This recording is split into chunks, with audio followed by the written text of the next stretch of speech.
그램 누구 의심해요? 집에 어머님밖에 없었는데 돈봉투가 날개가 달려서 날아갔겠어요? 솔직히 말씀하세요. 어머님이 돈 가져갔죠. 돈 어디다 숨겨서요? 새벽 5시 반. 알람이 울리기도 전에 눈이 떠지는 건 평생의 습관 같은 거였어요. 남편 일찍 여의고 저 혼자 아들 고정 시기를 키우며 식당 일을 할 때부터 몸에 밴 거죠. 옆방에서 자고 있을 아들 내외와 손주 민준이를 생각하며 조용히 부엌으로 향했어요. 보글보글 쌀 씻는 소리, 멸치 육수 내는 냄새가 이른 아침의 정막을 깼어요. 며느리 하정미는 한식을 입에도 안 대지만 그래도 제 아들 정식이는 엄마 밥을 제일 좋아하거든요. 뜨끈한 된장찌개에 어젯밤 미리 재워둔 불고기, 노릇하게 구운 생선까지. 이 정도는 차려야 아침 밥상 같다고 생각했어요. 1시간쯤 지났을까요? 며느리 하정미가 잔뜩 부은 얼굴로 방에서 나왔어요. 저를 힐끗 보더니 대뜸 냉장고 문부터 활짝 열어젖히더군요. 아우, 어머님. 제가 아침부터 고기 냄새 피우지 말라고 말씀드리지 않았어요? 속 울렁거려 죽겠네. 그래도 정식이가 불고기 좋아하잖니. 너도 한 숟갈 떠. 아침은 든든하게 먹어야지. 됐어요. 저 이런 거 안 먹는 거 아시잖아요. 입맛 떨어지게. 하정미는 찬물만 벌컥벌컥 들이켜더니 식탁 의자에 앉아 스마트폰만 들여다봤어요. 제가 정성껏 차린 반찬들은 거들떠보지도 않았죠. 어머님, 왜? 이 반찬들 다 돈 낭비 아니에요? 어차피 저녁 되면 다 버릴 거면서 맨날 똑같은 거 만드시느라 장 보는 돈도 만만치 않겠어요. 순간 손에 들고 있던 국자가 부르르 떨렸어요. 하지만 저는 꾹 참았죠. 남는 게 뭐가 있어. 너희가 잘 먹으면 그만이지. 잘 먹긴 누가 잘 먹어요. 정식 씨나 좋아하지. 어머님, 차라리 그 돈으로 저 영양제나 사주세요. 어머님 밥 먹고 기운이 나는 게 아니라 매일 피곤해 죽겠어요. 피부도 푸석푸석하고 이게 말인지 방귀인지 제가 해준 밥 먹고 피곤하다는 며느리가 세상에 어디 있을까요? 그때 아들 정식이가 눈을 비비며 방에서 나왔어요. 어우, 냄새 좋다. 엄마, 오늘 불고기 했어? 그래. 얼른 씻고 와. 밥 먹게. 아들이 식탁에 앉자마자 하정미가 젓가락으로 반찬 그릇을 툭툭 치며 말했어요. 정식 씨, 당신은 이게 목구멍으로 넘어가? 아침부터 이렇게 기름진 걸 어떻게 먹어? 왜 그래? 맛있기만 한데. 엄마 솜씨가 어디가? 정식이는 제 눈치를 한번 보더니 얼른 밥을 입안에 우겨 넣었어요. 당신이나 많이 먹어요. 난 그냥 커피 마실래. 어머님, 그리고 저 가스레인지 좀 쓰지 마세요. 집안에 냄새 배잖아요. 인덕션 좋은 거 많던데 그걸로 바꿔요. 아셨죠? 하정미는 빈말이라도 잘 먹겠다는 말 한마디 없이 자기가 마실 커피물만 전기포트에 올리고는 다시 방으로 쏙 들어가 버렸어요. 덩그러니 남은 밥상머리에서 아들은 그저 밥그릇에 고개만 쳐박고 있었죠. 저 밥상 차리느라 쓴 돈이 다 제 주머니에서 나간다는 건 알기나 할까요? 그날 오후였어요. 정식이 월급날이었거든요. 아니나 다를까 하정미는 백화점 쇼핑백을 양손 가득 들고 현관문을 들어섰어요.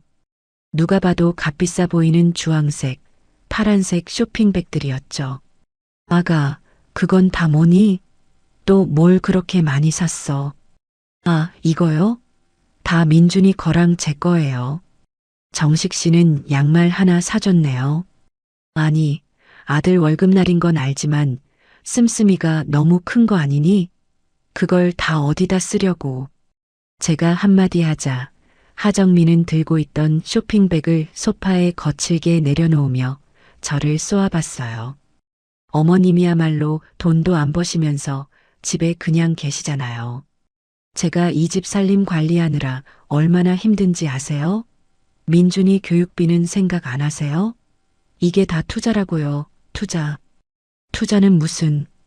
너가 지난번에 산 그 가방은 메고 다니긴 하니? 장롱에 그냥 넣어둘 거면서 왜 자꾸 사? 어머님, 그건 제 기쁨이에요. 어머님은 평생 식당 일만 하셔서 그런 거 모르시죠? 사람은 좀 꾸미고 살아야 대접받는 거예요.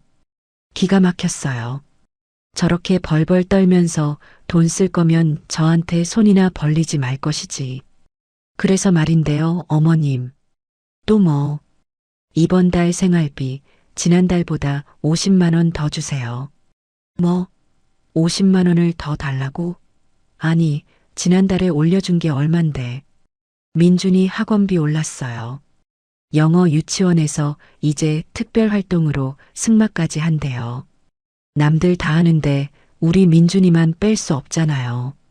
승마는 무슨 승마야? 걔가 무슨 왕자라도 돼? 너희 아빠 월급으로 그게 다 감당이 된다고 생각하니? 그러니까 어머님이 보태주셔야죠. 어머님 통장에 돈 모아둔 거 알아요. 저번에 정식 씨한테 다 들었어요. 아들이, 제 아들 정식이가 그런 말까지 며느리한테 다 했더군요. 남편 죽고 식당 허리 부러져라 이래서 모은 돈이었어요. 이 아파트 살 때 대출금 갚고 남은 제 마지막 남은 노후 자금이었죠. 그걸 알고 며느리가 저렇게 당당하게 요구하는 거였어요. 그 돈은 내 돈이야. 너희 주려고 모은 돈 아니야. 와, 진짜 치사하시다. 어차피 그 돈 다 정식 씨한테 물려주실 거면서 아들한테 쓰는 게 그렇게 아까우세요? 그럼 민준이 승마 당장 그만두게 할게요. 애가 기죽어서 학교 가도 전 몰라요. 저건 협박이었죠. 제가 손주 민준이를 얼마나 예뻐하는지 아니까 저러는 거였어요. 저는 입술만 깨물고 부엌으로 들어가 버렸어요. 등 뒤로 하정미의 비웃음 섞인 콧소리가 들리는 듯 했죠. 결국 그날 저녁 저는 통장에서 50만 원을 더 찾아 며느리 손에 쥐어줘야 했어요. 그리고 며칠 뒤 사건이 터지기 직전이었죠. 그날따라 아들 정식이는 회사 일로 늦는다고 했어요. 민준이는 일찍 잠들었고 저와 며느리만 거실에서 텔레비전을 보고 있었죠. 제가 좋아하는 연속극이 막 시작하려는데 하정미가 갑자기 텔레비전을 팍 꺼버렸어요. 어머님, 저랑 얘기 좀 해요. 무슨 얘기? 나 저거 봐야 하는데. 그깟 드라마가 중요해요. 지금 우리 미래가 달린 일인데. 하정미는 제 앞에 앉더니 다리를 꼬고 팔짱을 꼈어요. 그러고는 정말 아무렇지도 않게 입을 열었죠. 어머님, 이 집 어차피 나중에 정식이 줄 거잖아요. 맞죠? 설마 딸도 없으신데 다른 데 주시려는 건 아니죠? 무슨 말을 하고 싶은 거야. 그냥 지금 저한테 명예 이전해 주세요. 순간 제 귀를 의심했어요. 지금 저 며느리가 뭐라고 한 건지. 너 지금 무슨 말을 한 거니? 못 들으셨어요? 이 집 제 명의로 달라고요. 어머님은 저희가 평생 모신다니까요. 제가 이 집으로 사업 좀 구상하게요. 사업이라. 며칠 전 백화점에서 쇼핑백 들고 온 그 모습이 떠올랐어요. 사업? 너가 무슨 사업을 한다고. 또 돈 쓸 궁리만 하는 거 아니야? 어머님은 뭘 모르시네. 요새는 집 담보로 대출받아서 투자하는 게 유행이에요. 가만히 앉아서 돈 버는 거라고요. 어머님처럼 평생 일만 해서 버는 시대는 끝났어요. 그래서 내 집을 담보로 너가 투자를 하겠다고? 그게 말이 되는 소리니? 왜 말이 안 돼요? 어차피 어머님 돌아가시면 다 우리 건데. 지금 주나 나중에 주나 뭐가 달라요? 저는 저도 모르게 자리에서 벌떡 일어났어요. 온몸이 부들부들 떨렸죠. 뭐, 돌아가시면? 너가 지금 나 죽으라고 고사 지내는 거니? 아, 왜 소리를 지르세요? 틀린 말 했어요? 어머님 연세에 언제까지 이 집 붙들고 사실 건데요. 그냥 저희한테 맡기시고 편하게 노후 즐기시라니까요. 노후? 이 집이 내 노후 대책이야. 너 같은 애한테 이 집을 넘기느니 내가 길바닥에 버리는 게 낫겠다. 당장 그 말 취소하지 못해. 제 고함 소리에 며느리 하정미의 표정이 싸늘하게 굳어버렸어요. 그 예쁘장하던 얼굴이 어쩌면 저렇게 악독하게 변할 수 있는지. 싫으면 마세요. 저도 더는 어머님 모시고 살기 싫으니까. 정식 씨한테 우리 분가하자고 할 거예요. 대신 민준이는 못 보실 줄 아세요. 너가 지금 나를 협박하는 거야. 협박이 아니라 통보예요. 잘 생각해 보세요. 집 하나 끌어안고 늙어 죽을 때까지 외롭게 혼자 사시든가 아니면 저한테 명예 넘기고 아들 손주랑 같이 사시든가.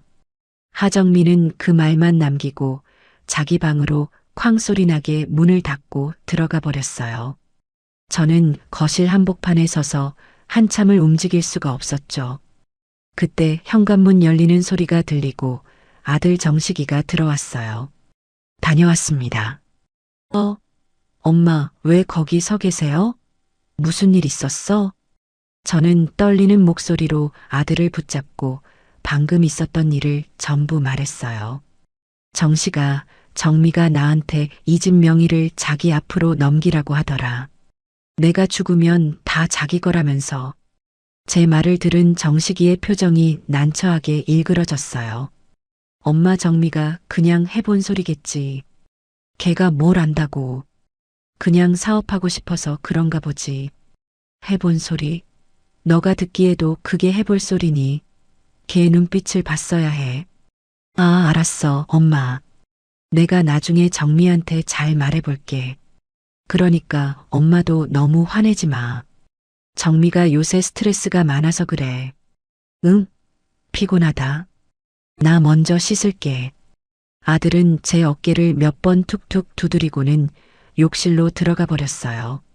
제 편을 들어주기는커녕 오히려 며느리를 감싸는 저 태도에 저는 다리에 힘이 풀려 그 자리에 주저앉고 말았죠. 그날 밤 저는 결심했어요. 내 재산은, 내 집은 나 스스로 지켜야 한다고요. 그리고 저것들을 어떻게든 이 집에서 내보내야겠다고 말이에요.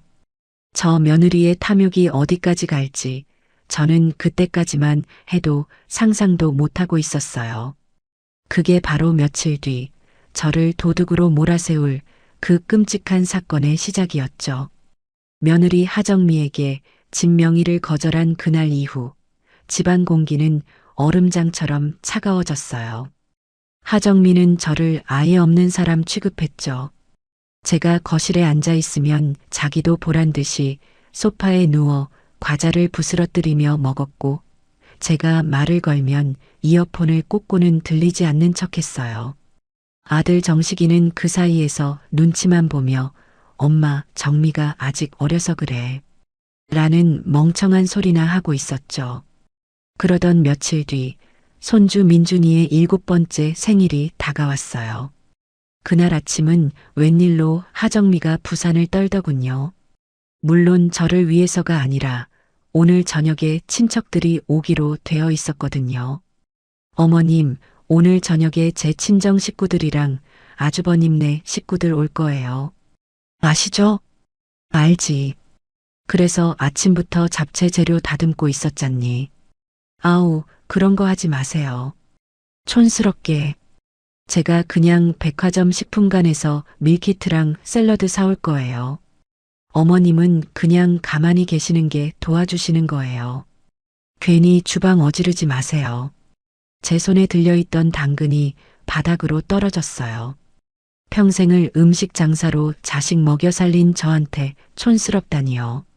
하지만 저는 꾹 참았어요. 오늘 같은 날 싸워봤자 저만 손해니까요. 저녁이 되고 사람들이 하나둘 모여들었어요. 하정미는 언제 그랬냐는 듯이 세상에서 제일 상냥한 며느리, 제일 다정한 엄마인 척 연기를 하더군요. 어머님, 이것 좀 드셔보세요. 제가 백화점에서 제일 좋은 걸로 사왔어요. 아주버님, 어서 오세요. 정식 씨가 아주버님 오신다고 얼마나 기다렸는지 몰라요. 그 꼴이 하도 역겨워서 저는 속으로 헛웃음만 쳤죠. 친척들은 민준이에게 우리 민준이 많이 컸네. 생일 축하한다. 하면서 준비한 용돈 봉투를 건넸어요. 형수님, 이거 민준이 장난감 사주세요. 정미야, 이건 민준이 통장에 넣어줘라. 봉투가 꽤 두둑했어요. 어림잡아도 100만 원은 좋게 넘어 보였죠. 하정미는 그 돈 봉투들을 하나로 모아 빳빳한 흰 봉투에 전부 넣었어요. 그러고는 모두가 보는 앞에서 그 봉투를 식탁 한가운데에 떡하니 올려놨죠. 어머님, 아주버님, 형님. 이 돈은 우리 민준이 대학 등록금으로 제가 잘 모아두겠습니다. 호호. 그렇게 화기애애한 척 생일 파티가 끝났어요. 친척들이 모두 돌아가고 설거지는 당연히 제 몫이었죠. 하정미는 피곤하다며 소파에 드러누워 스마트폰만 만지작거렸어요. 어머님, 설거지 다 하셨어요? 그래. 이제 다 끝냈다. 너도 좀 쉬어라. 아니요. 저 정식 씨랑 민준이 데리고 마트 좀 다녀오려고요. 민준이 생일 선물로 나온 신상 로봇 사주기로 약속했거든요. 아들 정식이가 피곤한 얼굴로 말했어요. 여보, 그냥 내일 사주면 안 돼? 나 오늘 좀 피곤한데. 안 돼요. 오늘 사주기로 약속했잖아요. 민준이가 얼마나 기다렸는데. 당신은 애랑 한 약속도 안 지켜요? 아니, 그게 아니라. 됐고, 얼른 옷이나 입어요. 어머님. 하정미가 갑자기 저를 불렀어요. 저는 이 집 지켜야죠. 너희 다 나가면 누가 집을 보니? 아니요, 그게 아니고요. 민준이 생일 케이크를 깜빡했네요. 저희 마트 가서 장난감이랑 케이크 사서 금방 들어올게요. 어머님은 저녁 드셨으니까 그냥 주무세요. 저희 기다리지 마시고요. 굳이 저를 콕 집어 기다리지 말고 주무시라는 말이 이상하게 거슬렸지만 저는 알겠다고 했어요. 저 세 식구가 나가주면 저도 좀 편하게 쉴 수 있으니까요. 민준아, 할머니한테 다녀오겠습니다. 해야지. 할머니, 다녀오겠습니다. 그래, 우리 강아지. 조심히 다녀와. 현관문이 닫히고 집안에는 다시 정막이 찾아왔어요. 저는 쌓여있는 설거지거리를 마저 정리하고 거실 바닥에 떨어진 과자 부스러기를 치웠어요. 모든 정리를 마치고 나니 허리가 끊어질 것 같았죠. 아이고, 삭신이야. 씻고 좀 누워야겠다. 저는 욕실로 들어가 따뜻한 물로 샤워를 했어요. 싸, 물소리 때문에 다른 소리는 잘 들리지 않았죠. 한 20분쯤 씻고 나왔을까요? 머리를 말리려고 드라이기를 막 들었을 때였어요. 삐비빅 삐빅. 현관 도어록 소리가 들렸어요. 벌써 왔나? 마트 간다더니 엄청 빨리 왔네. 저는 누구야, 벌써 왔어? 라고 소리치며 거실로 나갔어요. 그런데 이상했어요. 거실에는 아무도 없었죠. 뭐지? 내가 잘못 들었나? 현관으로 가보니 신발장도 그대로였어요. 저는 고개를 갸웃하며 바람소리인가? 아니면 도어록이 고장났나? 라고 대수롭지 않게 생각했어요. 그리고 다시 방으로 들어가 머리를 마저 말렸죠. 머리를 다 말리고 잠옷으로 갈아입은 뒤 깜빡 잊고 안 먹은 저녁약을 챙겨 먹으러 다시 부엌으로 나갔어요. 식탁 위에는 여전히 하정미가 올려뒀던 그 흰 봉투가 놓여 있었어요. 저걸 왜 저기다 그냥 둔대. 저러다 잃어버리면 어쩌려고. 저는 봉투를 들어서 거실 서랍장 위에 올려둘까 하다가 남의 돈에 함부로 손 떼는 게 아닌 것 같아서 그냥 뒀어요. 그렇게 1시간쯤 지났을까요? 현관문이 다시 삐비빅하고 열렸어요. 이번에는 진짜였죠. 다녀왔습니다. 민준이의 우렁찬 목소리와 함께 아들 내외가 들어왔어요. 민준이 손에는 커다란 로봇 상자가 들려 있었고 하정미 손에는 작은 케이크 상자가 있었죠. 왔니? 웬일로 일찍 왔네. 네, 엄마. 차가 안 막혀서요. 아들 정식이는 피곤한지 소파에 벌러덩 들어 누웠어요. 그때였어요. 하정미가 케이크 상자를 식탁 위에 내려놓다가 갑자기 얼음처럼 굳었어요. 하정미는 식탁 위를 이리저리 둘러보더니 이내 고개를 돌려 저를 쳐다봤어요. 그 눈빛이 정말 이상했죠. 어머님, 왜? 여기 식탁 위에 있던 흰 봉투 못 봤어요? 흰 봉투? 아, 아까 민준이 용돈 받은 거? 네. 그거 어디 갔어요? 어머님이 어디다 치우셨어요?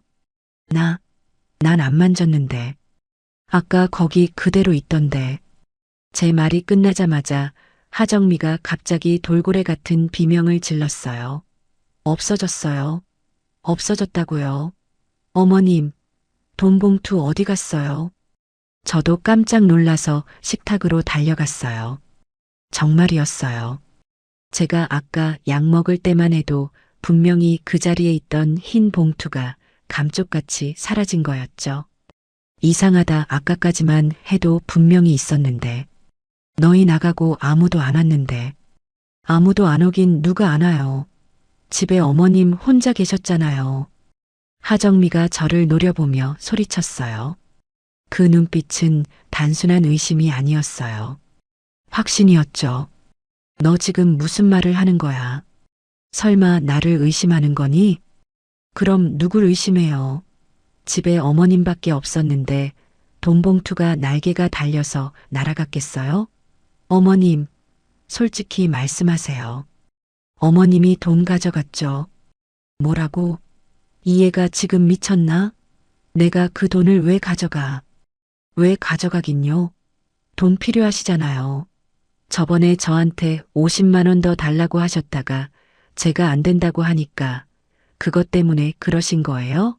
아니면 어디 빚이라도 지셨어요?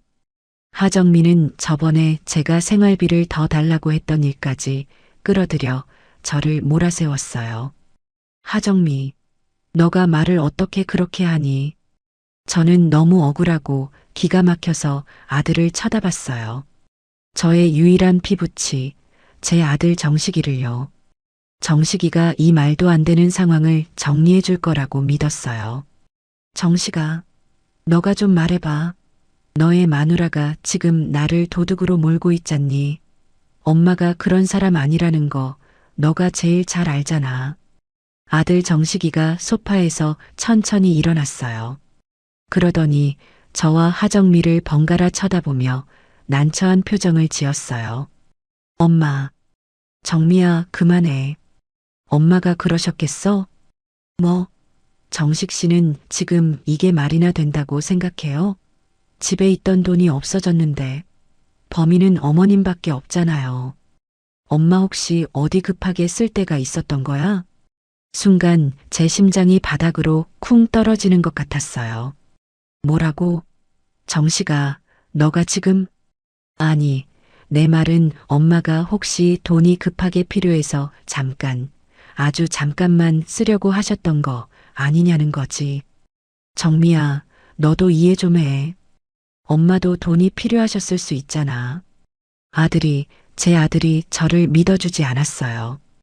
오히려 저를 돈이 필요해서 훔쳤을 수도 있는 사람으로 만들고 있었죠. 하정미의 편을 들어서 이 상황을 무마시키려고 했어요. 맞죠, 어머님? 정식 씨도 다 아는구먼. 솔직히 말해요. 돈 어디다 숨겼어요? 아니야, 난 정말 안 가져갔어. 정식아, 엄마 믿어. 엄마 정말 아니야. 눈물이 쏟아졌어요.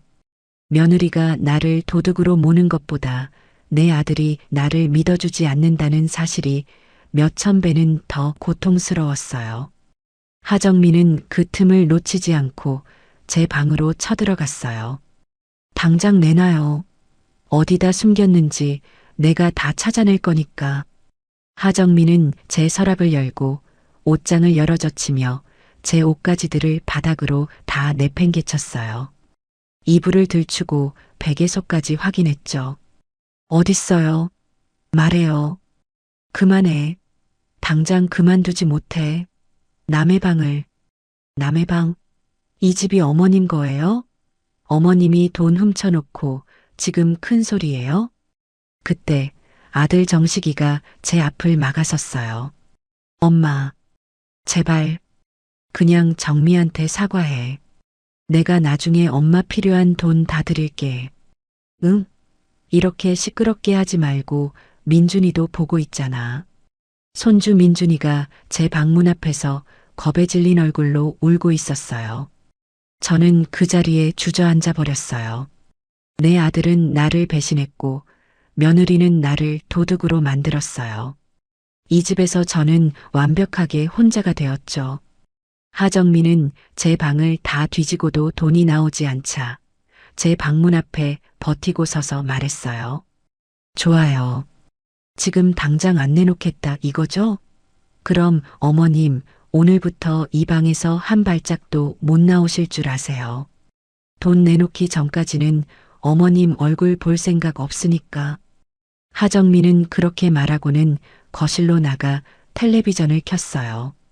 마치 아무 일도 없었다는 듯이요. 아들 정식이는 한숨을 푹 쉬더니 저를 한번 쳐다보고는 아무 말 없이 자기 방으로 들어가 버렸어요.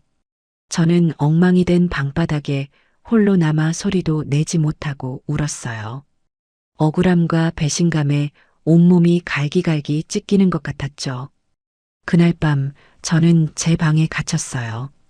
하정민은 제 방문 바로 앞 거실 소파에서 잠을 잤어요.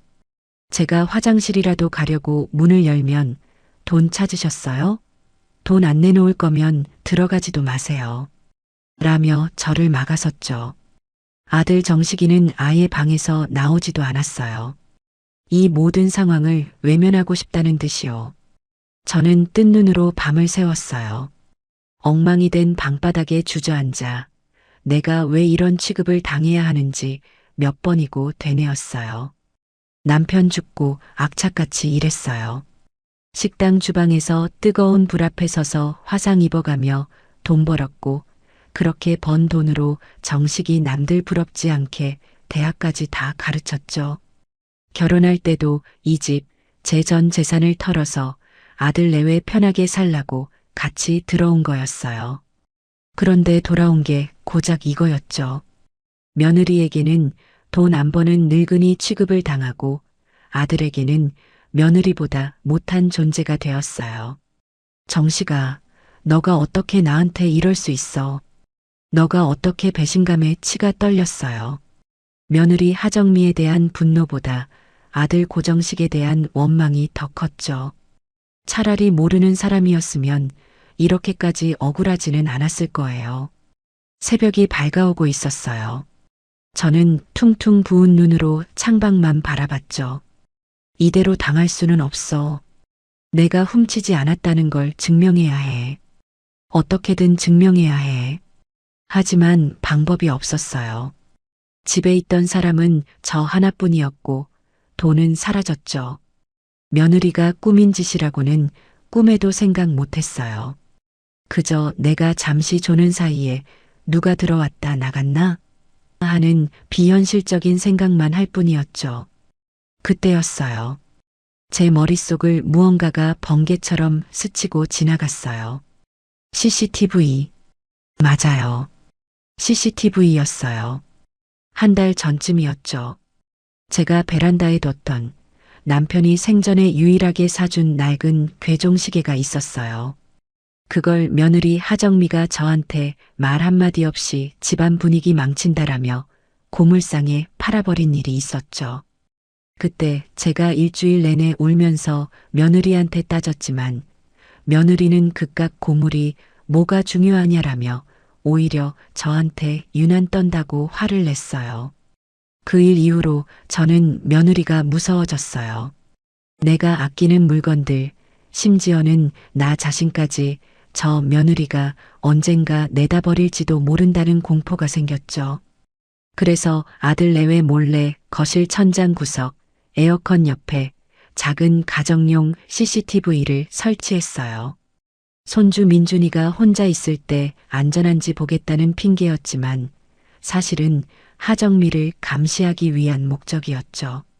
저는 가슴이 미친 듯이 뛰는 걸 느끼며 떨리는 손으로 스마트폰을 집어들었어요. 제발 녹화가 되어 있어야 해. 스마트폰 배경화면에 숨겨져 있던 CCTV 앱을 실행했어요. 다행히 와이파이는 연결되어 있었죠. 거실 카메라가 실시간으로 보였어요. 소파에서 하정미가 대자로 뻗어 자고 있는 모습이 보였죠. 저는 떨리는 손가락으로 녹화 영상 보기를 눌렀어요. 어제 저녁 아들 내외가 마트에 간 시간. 저녁 8시경이었죠. 그리고 제가 샤워를 하러 들어간 시간. 8시 20분. 모든 것이 순조롭게 녹화되고 있었어요. 그리고 8시 25분. 제가 욕실에 있을 때였죠. 삐비빅 삐빅. 현관문이 열리는 소리가 녹음되었어요. 역시 내가 잘못 들은 게 아니었어. 화면 속으로 들어온 사람은 며느리 하정미였어요. 지갑을 깜빡했다라며 혼자 돌아왔던 거였죠. 저는 그때 샤워 중이라 그 소리를 못 들었거나 들었어도 물소리에 묻혀 대수롭지 않게 여겼던 거였어요. 화면 속의 하정미는 거실로 들어오더니 욕실 문 쪽을 한번 힐끗 쳐다봤어요. 싸아 하는 물소리가 들리는지 고개를 끄덕였죠. 그리고는 망설임 없이 식탁으로 걸어갔어요. 사방을 한 번 더 휙 둘러보고는 식탁 위에 있던 그 흰 봉투를 집어들었어요. 그리곤 그걸 자기 핸드백 깊숙이 쑤셔 넣었어요. 저는 제 눈을 의심했어요. 이게 무슨... 하정미는 돈 봉투를 넣은 핸드백을 들고 망설였어요. 그러더니 다시 핸드백에서 봉투를 꺼내 식탁 위에 올려놨어요. 아니, 다시 두네. 그럼 뭐지? 그때였어요. 하정미가 다시 봉투를 집어들었어요. 그리고는 그걸 들고 자기 방으로 들어갔어요. 잠시 후 빈손으로 다시 나온 하정미는 식탁으로 돌아와서 마치 봉투가 없어진 것처럼 두리번거리는 연기를 혼자서 몇 번이나 연습했어요. 어머님, 돈 봉투.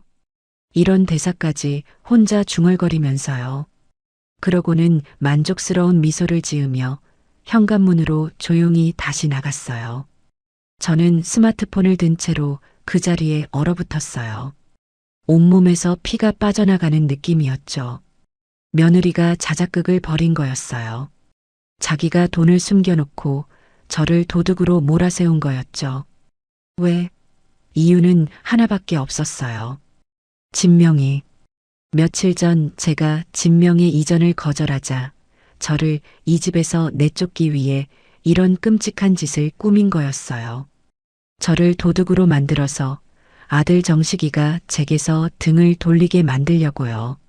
순간 억울함과 슬픔이 아니라 피가 거꾸로 솟는 듯한 분노가 치밀어 올랐어요. 이런 악마 같은 년. 눈물이 쏙 들어갔어요. 대신 심장이 차갑게 식어버렸죠. 그래, 너가 이렇게 나온다 이거지. 저는 당장이라도 저 영상을 들고 거실로 뛰쳐나가 며느리와 아들의 면전에 집어 던지고 싶었어요. 하지만 저는 참았어요. 지금 이걸 터뜨리면 저 며느리는 또 무슨 짓을 할지 몰랐어요. 어머님이 조작한 거다. 어머님이 저를 모함하는 거다라며 되레 큰 소리를 칠 게 뻔했죠. 아들 정식이는 또 그 말에 흔들릴 거고요. 증거가, 확실한 증거가 필요해. 스마트폰 앱에 있는 영상은 언제든 삭제될 수 있었어요. 저는 이 영상을 하드카피로 실물로 가지고 있어야 했어요. 저는 숨을 죽이고 하정미가 깨기만을 기다렸어요. 아니, 하정미가 집을 비우기만을 기다렸죠. 아침 8시가 되자 하정미가 일어났어요. 저를 감시하느라 소파에서 자서 그런지 찌뿌둥한 얼굴로 제 방문을 힐끗 보더군요. 어머님, 아직도 돈 안 내놓으셨어요? 쯧쯧. 그러게 왜 그런 짓을 하셔가지고. 그러고는 아들 정식이와 손주 민준이를 깨워 아침을 차렸어요. 물론 제 밥은 없었죠. 오전 9시 하정미가 민준이를 유치원에 데려다 준다며 집을 나갔어요. 아들 정식이는 어제 저녁부터 회사에 급한 일이 생겼다며 아직 귀가하지 않았죠. 지금이었어요. 저는 방에서 뛰쳐나와 거실에 있는 컴퓨터를 켰어요. 손이 덜덜 떨려서 암호가 자꾸 틀렸죠. 진정해. 김영순. 진정해. 로그인을 하고 CCTV 앱의 PC 버전을 실행했어요. 어젯밤 그 시간대의 영상을 찾아 다운로드 버튼을 눌렀어요. 1분, 2분. 파일이 다운로드되는 그 시간이 마치 100년처럼 느껴졌어요. 띠링. 다운로드가 완료되었어요. 저는 서랍에서 몰래 숨겨두었던 USB 하나를 꺼내 컴퓨터에 꽂았어요. 그리고 그 영상 파일을 USB로 복사했죠. 복사가 완료된 것을 확인하고 컴퓨터에 남아있던 원본 파일과 다운로드 기록을 완벽하게 삭제했어요. 혹시 몰라 휴지통 비우기까지 했죠. 저는 그 USB를 손에 꽉 쥐었어요. 이게 제 무기였고 저 악마 같은 며느리의 숨통을 끊어놓을 칼이었어요. 저는 그 USB를 제 속옷 깊숙한 곳, 아무도 찾지 못할 곳에 숨겼어요. 그리고 다시 제 방으로 돌아왔죠. 이제부터는 연기 시작이었어요. 저는 문을 열고 거실로 나갔어요. 마침 유치원에서 돌아온 하정미가 저를 보고 눈을 흘겼죠. 왜 나오셨어요? 돈 찾았어요? 저는 하정미 앞에 무릎을 꿇었어요. 아가, 내가 잘못했다. 뭐라고요? 내가 정말 미쳤었나 보다. 어제 식탁에 그 돈을 보니까 순간적으로 내가 며칠 전에 너한테 돈 달라고 했다가 거절당한 게 생각나서 홧김에 그랬나 보다. 하정미의 얼굴에 승리의 미소가 번지는 게 보였어요. 그럴 줄 알았어요. 역시 어머님이 가져간 거 맞죠? 그래서 돈은 어디 있어요? 그게 내가 너무 무서워서 아파트 화단에다가 어젯밤에 몰래 숨겨놨는데 아침에 가보니까 없어졌더라. 누가 가져갔나 봐. 정말이야. 아가, 나 좀 믿어줘. 저는 돈은 없지만 죄는 인정하는 방식을 택했어요. 하정미는 제 말을 듣더니 어이가 없다는 듯이 웃었어요. 뭐요? 화단에 숨겼는데 없어졌다고요? 지금 저랑 장난해요. 그 돈이 얼만데? 정말이야, 내가 무슨 돈이 있겠니? 내가 다 물어줄게. 아니, 내가 평생 너희 집에서 종처럼 일하면서 갚을게. 제발 정식이한테만 말하지 말아줘. 응? 제 연기에 하정미는 완벽하게 속아 넘어갔어요. 종처럼 일해요? 어차피 지금까지도 그러셨잖아요. 좋아요. 그럼 앞으로 생활비 한 푼도 못 받는 줄 아세요. 그리고 이 집 청소, 빨래, 밥, 민준이 등하원까지 다 어머님이 하세요. 어디서 도둑질을 해놓고. 알겠다, 알겠어. 뭐든지 다 할게. 저는 바닥에 엎드려 빌었어요. 하정미는 저를 벌레 보듯 쳐다보더니 재수없어라는 말을 남기고 방으로 휙 들어가 버렸죠. 저는 천천히 일어났어요.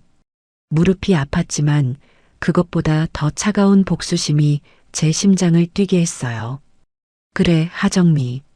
마음껏 웃어도, 마음껏 나를 부려먹어. 너가 지금 나한테 하는 모든 짓 내가 수백 배로 돌려줄 테니까.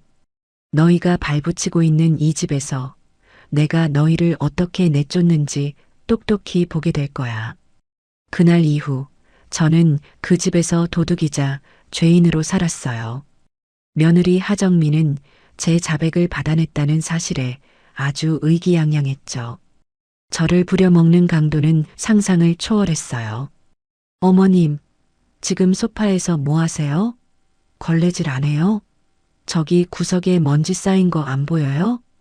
어머님, 민준이 돌아올 시간 다 됐는데 간식도 준비 안 하셨어요? 늙어서 돈이나 훔치고 이젠 애 간식 하나 못 챙기세요? 저는 아무 대꾸도 하지 않고 묵묵히 일했어요.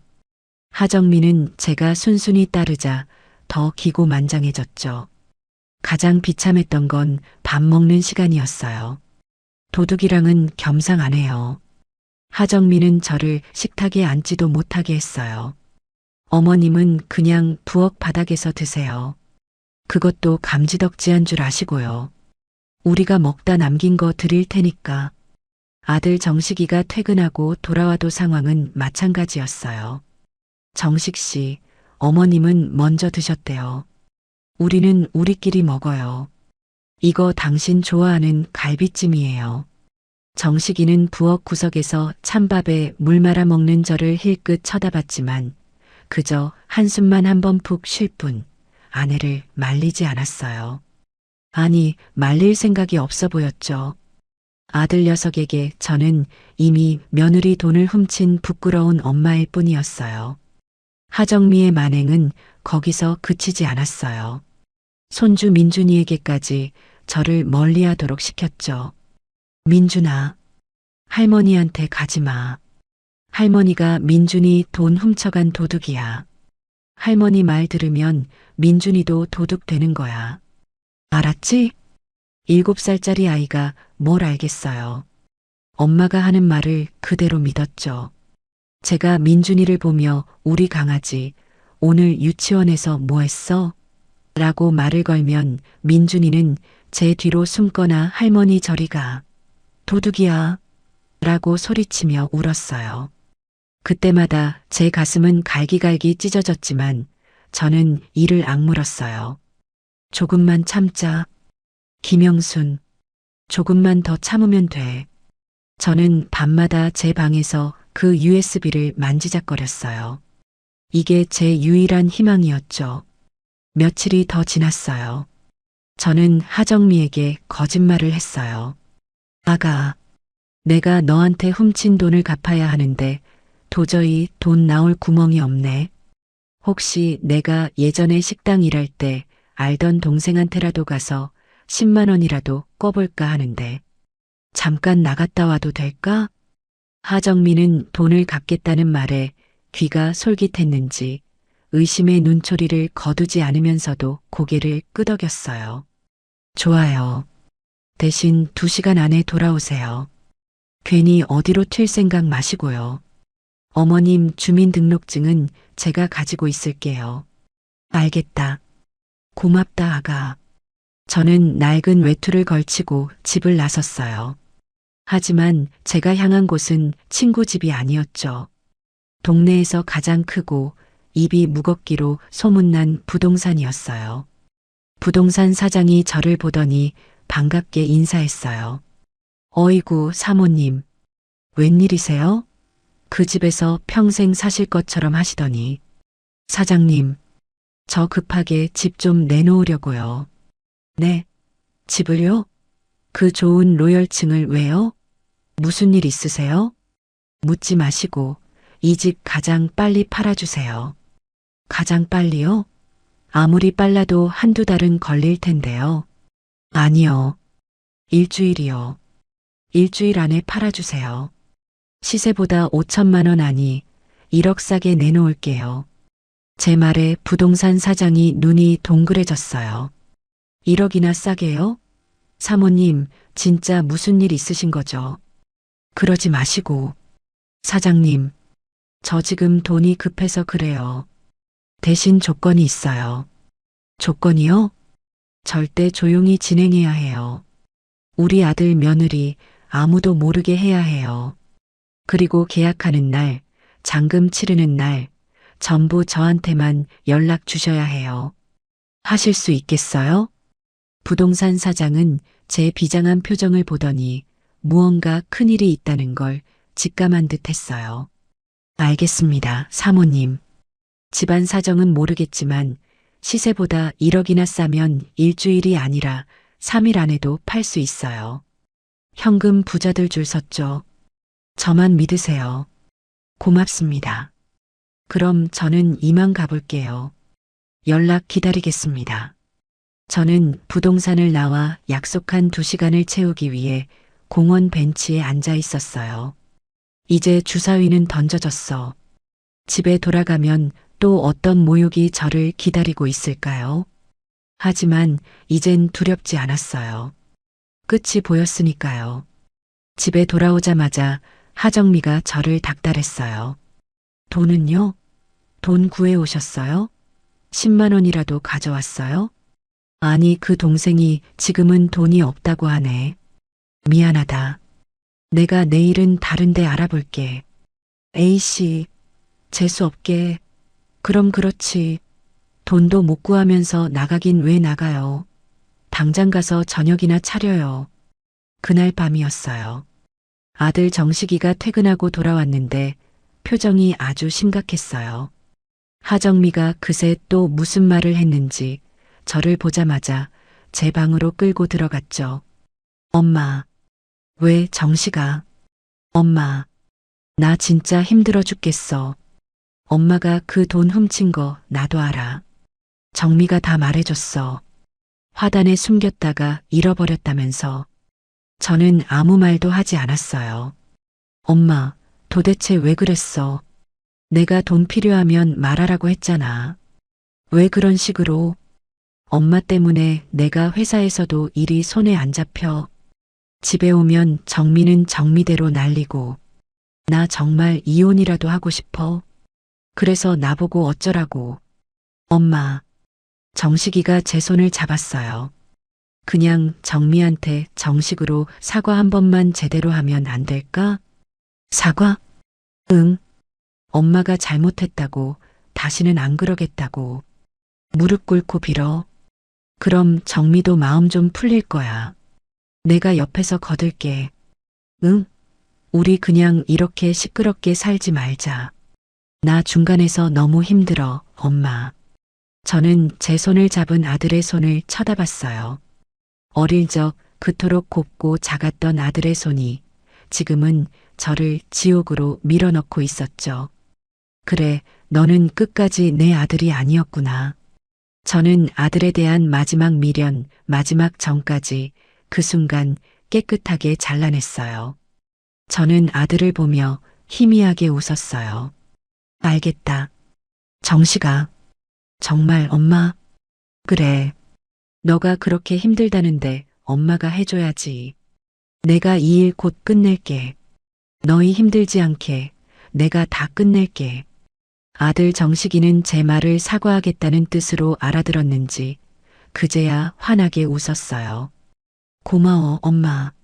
역시 우리 엄마야. 내가 정미한테도 잘 말해둘게.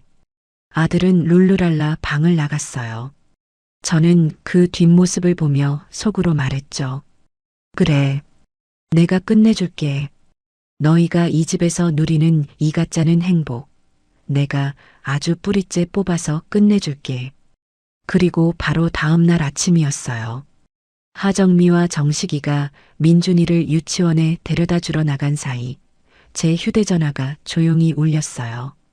부동산 사장이었죠. 사모님, 계약하겠다는 사람 나타났습니다. 현금으로 바로 사시겠대요. 그리고 조건이 있는데 당장 오늘 잔금 치르고 내일 바로 이사 들어오고 싶으시답니다. 가능하시겠어요? 저는 창밖을 내다봤어요. 아들 내외와 손주가 유치원 차를 기다리며 웃고 있는 모습이 보였죠. 저는 아주 차갑고 조용한 목소리로 대답했어요. 네, 그렇게 하세요. 오늘 잔금 치르겠습니다. 내일 당장 이사 들어와도 좋다고 하세요. 모든 것이 드디어 끝날 시간이 다가오고 있었어요. 아들 정식이에게 사과하겠다는 약속을 한 다음 날부터였어요. 며느리 하정미의 기세는 그야말로 하늘을 찔렀죠. 자기가 완벽하게 이겼다고 생각하는 것 같았어요. 저는 그저 묵묵히 저들의 마지막 식사와 마지막 빨래를 해주며 때를 기다렸어요. 그날 점심때쯤이었어요. 제가 걸레를 빨아 거실 바닥을 닦고 있는데 하정미가 소파에 누워 낄낄대며 텔레비전을 보고 있었죠. 어머님, 바닥에 물기 남기지 말고 닦으세요. 냄새나니까. 그리고 저녁엔 뭐 할 거예요? 저 갈비찜 먹고 싶은데 재료 사다 놨어요? 아니, 아직이요? 제가 어제 말했잖아요. 늙어서 기억력도 없으신가. 하긴, 남의 돈 훔칠 기억은 있으시면서. 당장 나가서 고기 사오세요. 제일 좋은 걸로요. 저는 대꾸 없이 일어나 현관으로 향했어요. 그 순간이었죠. 띵동. 초인종이 울렸어요. 하정미가 누구야? 짜증을 내며 인터폰을 받았어요. 네. 누구시라고요? 캐피탈이요? 그런 거 필요 없는데요.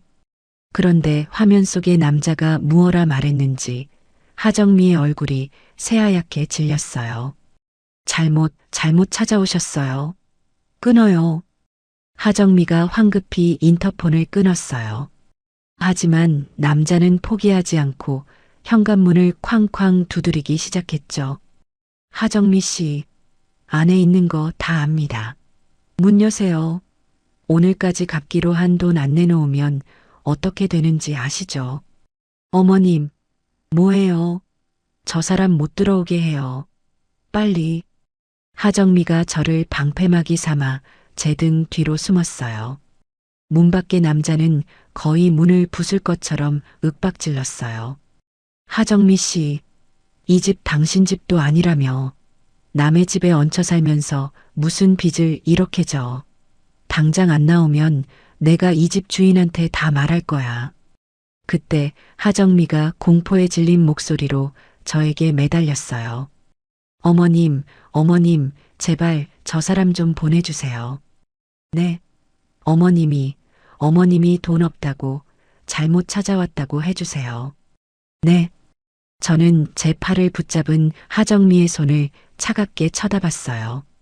어제까지만 해도 저를 벌레 보듯 하던 그 손이었죠. 저는 현관문 쪽으로 다가가 인터폰 수화기를 들었어요. 누구신데 이래요? 어머니, 혹시 하정미 씨 시어머니 되십니까? 저기 하정미 씨가 저희한테 돈을 많이 썼는데 이자가 석 달이나 밀려서요. 오늘까지 못 갚으면 큰일 납니다. 우린 그런 돈 쓴 적 없어요. 잘못 찾아오셨네요. 자꾸 이러면 경찰 부르겠습니다. 저는 망설임 없이 통화 종료 버튼을 눌렀어요. 문 밖에서 남자가 어머니, 이러시면 안 되죠. 하정미 씨. 하고 소리쳤지만 저는 무시했어요. 한참을 더 문을 두드리던 남자가 포기하고 돌아갔는지 복도가 조용해졌어요. 그제야 하정미가 제 등 뒤에서 나와 바닥에 주저앉았어요. 온몸을 덜덜 떨고 있었죠. 살았다. 저는 그런 며느리를 물끄러미 내려다봤어요. 너 빚졌니? 빚이라니요. 아니에요. 저거 그냥 스팸 전화 같은 거예요. 어머님은 신경 끄세요. 스팸 전화가 집까지 찾아와서 문을 부술 듯이 두드려. 아가, 너 무슨 짓을 하고 다니는 거야? 어머님이 알 거 없다고요. 하정미가 바닥에서 일어나며 제게 다시 소리를 질렀어요. 그리고 어머님은 왜 쓸데없이 그 사람이랑 말을 섞어요. 그냥 모른 척하지. 어머님 때문에 내가 얼마나 놀랐는지 알아요? 적반하장이었죠. 제가 쫓아내줬더니 오히려 저한테 화를 냈어요. 너 그 빚 때문에 이 집 명예 달라고 했던 거구나. 무슨 소리예요? 그리고 그 빚 갚을 돈이 없으니까 민준이 용돈 봉투 훔쳐서 나한테 뒤집어 씌운 거고. 어머님, 하정미가 제 뺨이라도 때린 것처럼 손을 치켜들었어요. 하지만 저는 눈 하나 깜짝하지 않았죠. 왜? 찔리니? 이 노망난 할망구가. 그래요. 맞아요. 그럼 어쩔 건데요? 다 어머님 때문이야. 어머님이 순순히 집 명의만 넘겼어도 내가 이런 짓까지 안 했어요. 뭐라고? 어머님이 저한테 생활비라도 넉넉하게 주셨어요? 아니잖아요. 맨날 아껴라, 아껴라. 지긋지긋하다고. 그래서 주식으로 돈 좀 불려보려다가 그게 좀 꼬인 거라고요. 어머님만 아니었으면, 어머님만 저한테 집 넘겼으면 이자 갚고 원금도 찾을 수 있었어요. 모든 걸 제 탓으로 돌렸어요. 자기의 탐욕과 어리석음으로 생긴 빚을 전부 저 때문에 생긴 일이라고 악을 쓰고 있었죠. 그래, 너 참 무서운 애구나. 어떻게 나를 도둑으로 몰 생각을 다 했어. 흥? 그게 뭐 대수라고요. 어차피 들키지도 않았잖아요. 정식 씨도 나 믿고 어머님도 결국 사과한다면서요. 어머님은 그냥 평생 저한테 죄인처럼 사시면 돼요. 아셨어요? 저는 더 이상 아무 말도 하지 않았어요.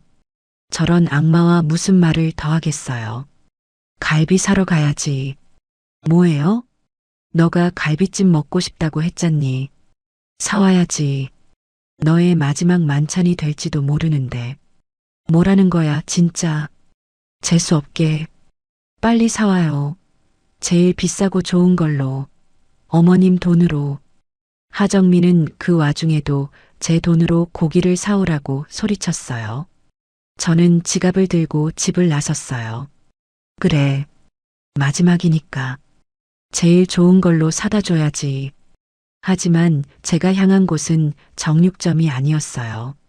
저는 곧장 부동산으로 향했죠. 그 사채업자가 다시 오기 전에 모든 걸 끝내야 했어요. 부동산 사장이 저를 보더니 무슨 일 있으셨냐고 물었어요. 제 안색이 말이 아니었거든요. 사장님, 저 오늘 당장 계약할 수 있는 사람 찾아봐 주세요. 시세보다 2억 싸게 내놓을게요. 네, 2억이요? 사모님, 그건 정말 파격적인데요. 제발요. 오늘 바로 돈 입금해 줄 수 있는 사람으로요. 저 정말 급해요. 사장님. 제 절박한 모습에 사장님이 어딘가로 급하게 전화를 걸기 시작했어요. 네, 박 사장님. 지금 금매로 나온 게 있는데 현금 바로 되시죠? 네. 로열층입니다. 지금 바로 오시라고요? 알겠습니다. 전화를 끊은 사장이 저를 봤어요. 사모님, 30분 안에 매수자 온답니다. 여기서 기다리시죠. 저는 초조하게 소파에 앉아 30분을 기다렸어요. 문이 열리고 인상 좋아 보이는 중년 부부가 들어왔죠. 집은 볼 것도 없습니다. 그 가격이면 저희가 그냥 삽니다. 일은 그렇게 순식간에 진행되었어요. 그들은 그 자리에서 바로 제 통장으로 계약금을 쌌어요. 잔금은 저희도 지금 현금이 다 묶여 있어서 내일 오전에 바로 처리해 드릴게요. 괜찮으시죠? 네, 괜찮습니다. 대신 저희도 급해서 내일 잔금 치르자마자 바로 이사 들어와야 합니다. 짐은 다 빼실 수 있으시죠? 제 짐은 가방 하나면 됩니다. 네. 네. 그러시군요. 알겠습니다. 그럼 내일 오전 10시에 여기서 다시 뵙죠. 모든 게 꿈처럼 지나갔어요. 저는 계약서를 품에 안고 부동산을 나왔어요. 내일 오전 10시. 저는 정육점에 들러 정말로 제일 비싼 한우갈비를 샀어요. 집에 돌아오니 하정미가 텔레비전을 보며 손톱을 다듬고 있었죠. 왜 이렇게 늦게 왔어요? 고기는 사왔어요? 그래. 여기. 어디 봐. 어우, 기름기 낀 것 좀 봐. 이걸 누구 먹이라고 사왔어요? 역시 도둑질하던 손이라 보는 눈도 없네. 됐어요. 그냥 저리 치워요. 저녁 굶을래. 하정미는 제가 사온 비싼 갈비를 싱크대에 던져버렸어요. 저는 아무 말 없이 그걸 주워 담아 냉장고에 넣었어요. 그래. 너는 이 갈비찜 먹을 자격도 없지. 그날 밤 아들 정식이가 돌아왔어요. 엄마, 내일 알지? 정미한테 꼭 사과해야 해.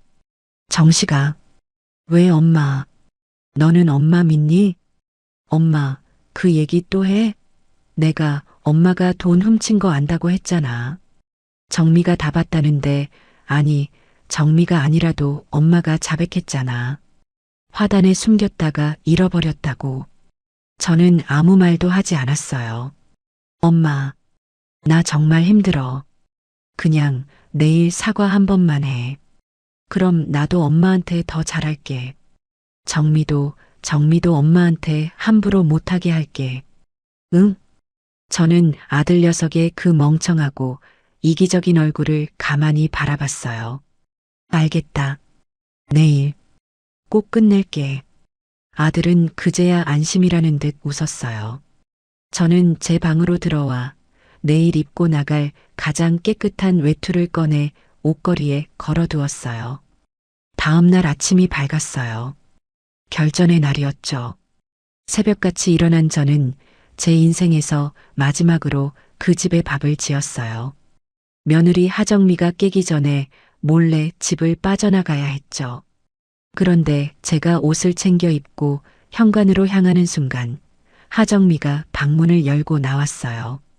밤새 사채업자 생각에 잠을 설쳤는지 눈이 퀭했어요.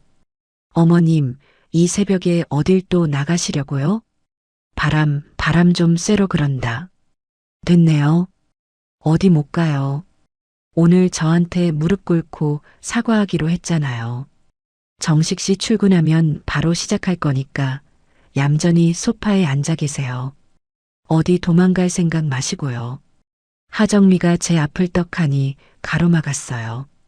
가슴이 덜컥 내려앉았죠. 10시까지 부동산에 가야 하는데. 아가, 나 정말 잠깐이야. 금방 돌아올게. 정식이 출근하기 전에 올게. 안 된다니까요. 어머님이 이 집에서 뭐라도 하나 더 들고 튀면 어떡해요? 제가 어머님을 뭘 믿고요. 하정미가 제 가방을 뺏으려고 손을 뻗었어요. 그때였어요.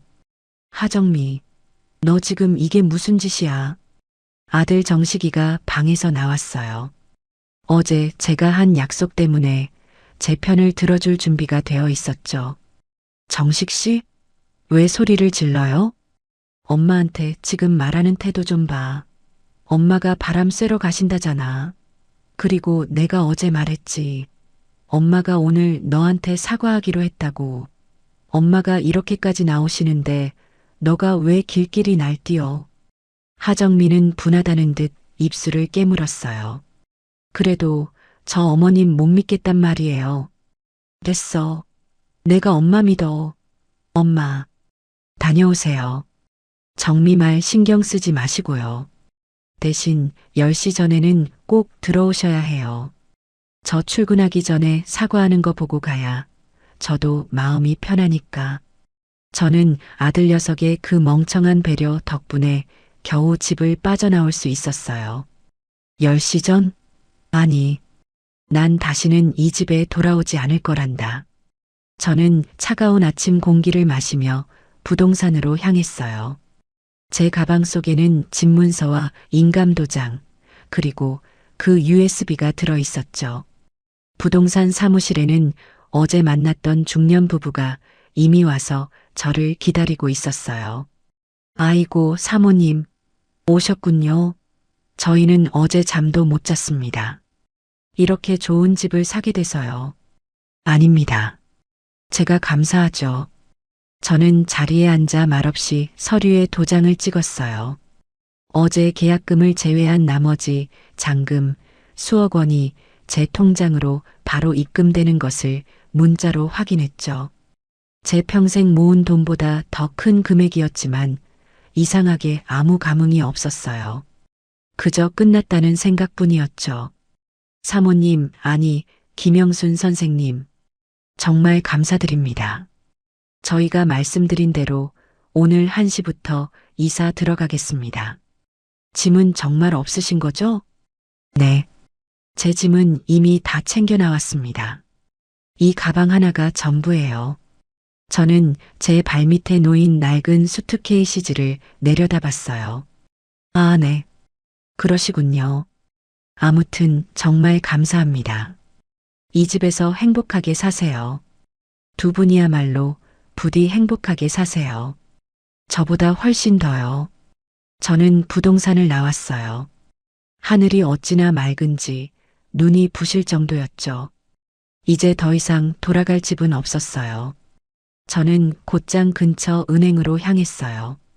그리고 통장에 들어온 거액의 돈 중 딱 1년치 월세와 보증금, 그리고 생활비 정도만 다른 통장으로 옮겼어요. 혹시라도 아들 녀석이 제 통장을 알고 무슨 짓을 할까봐 미리 손을 써둔 거였죠.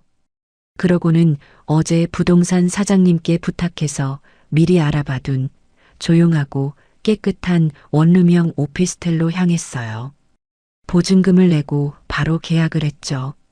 작지만 아늑하고 무엇보다 저 혼자만 있을 수 있는 공간이었어요. 오피스텔에 제 유일한 짐인 낡은 가방을 풀었어요. 사계절 옷 몇 벌을 작은 붙박이장에 걸었어요. 낡은 속옷과 양말을 서랍에 넣었죠. 그리고 화장대 위에 제 남편의 영정사진 옆에 있던 작은 결혼사진 액자를 올려두었어요. 사진 속에서 앳된 얼굴로 웃고 있는 저와 남편을 보니 눈물이 핑 돌았죠. 여보, 나 이제 여기 떠나요. 당신도 나 따라와야 해. 사진 액자를 수건으로 조심스럽게 감싸 가방 맨 위에 넣었었는데 이제야 제자리를 찾은 것 같았어요. 저는 낡은 가방에서 제 모든 통장과 인감도장, 그리고 마지막으로 그 은색 USB를 꺼냈어요. 저는 제 새집 작은 식탁에 앉았어요. 시계를 보니 오후 1시가 다 되어가고 있었죠. 지금쯤 새 주인이 이사를 들어가고 있겠구나. 저는 집을 나서는 길에 아들 내외에게 줄 마지막 선물을 준비했어요. 그 집을 떠나기 전 저는 다시 그 지옥 같은 집으로 돌아갔어요. 아들 정식이는 이미 출근하고 없었고 하정미는 거실에서 저를 기다리며 씩씩대고 있었죠. 어머님, 10시까지 오라니까 어딜 싸돌아다니다 이제 와요. 정식 씨 기다리다 그냥 출근했잖아요. 당장 무릎 꿇어요. 사과하세요. 저는 하정미를 쳐다보며 말했어요. 아가, 왜요? 너한테 줄 선물이 있다. 선물? 무슨 선물요? 저는 가방에서 그 USB를 꺼내 거실 테이블 한가운데 하정미가 늘 리모컨을 두던 그 자리에 올려놨어요. 이게 뭔데요? 너가 꼭 봐야 할 거야.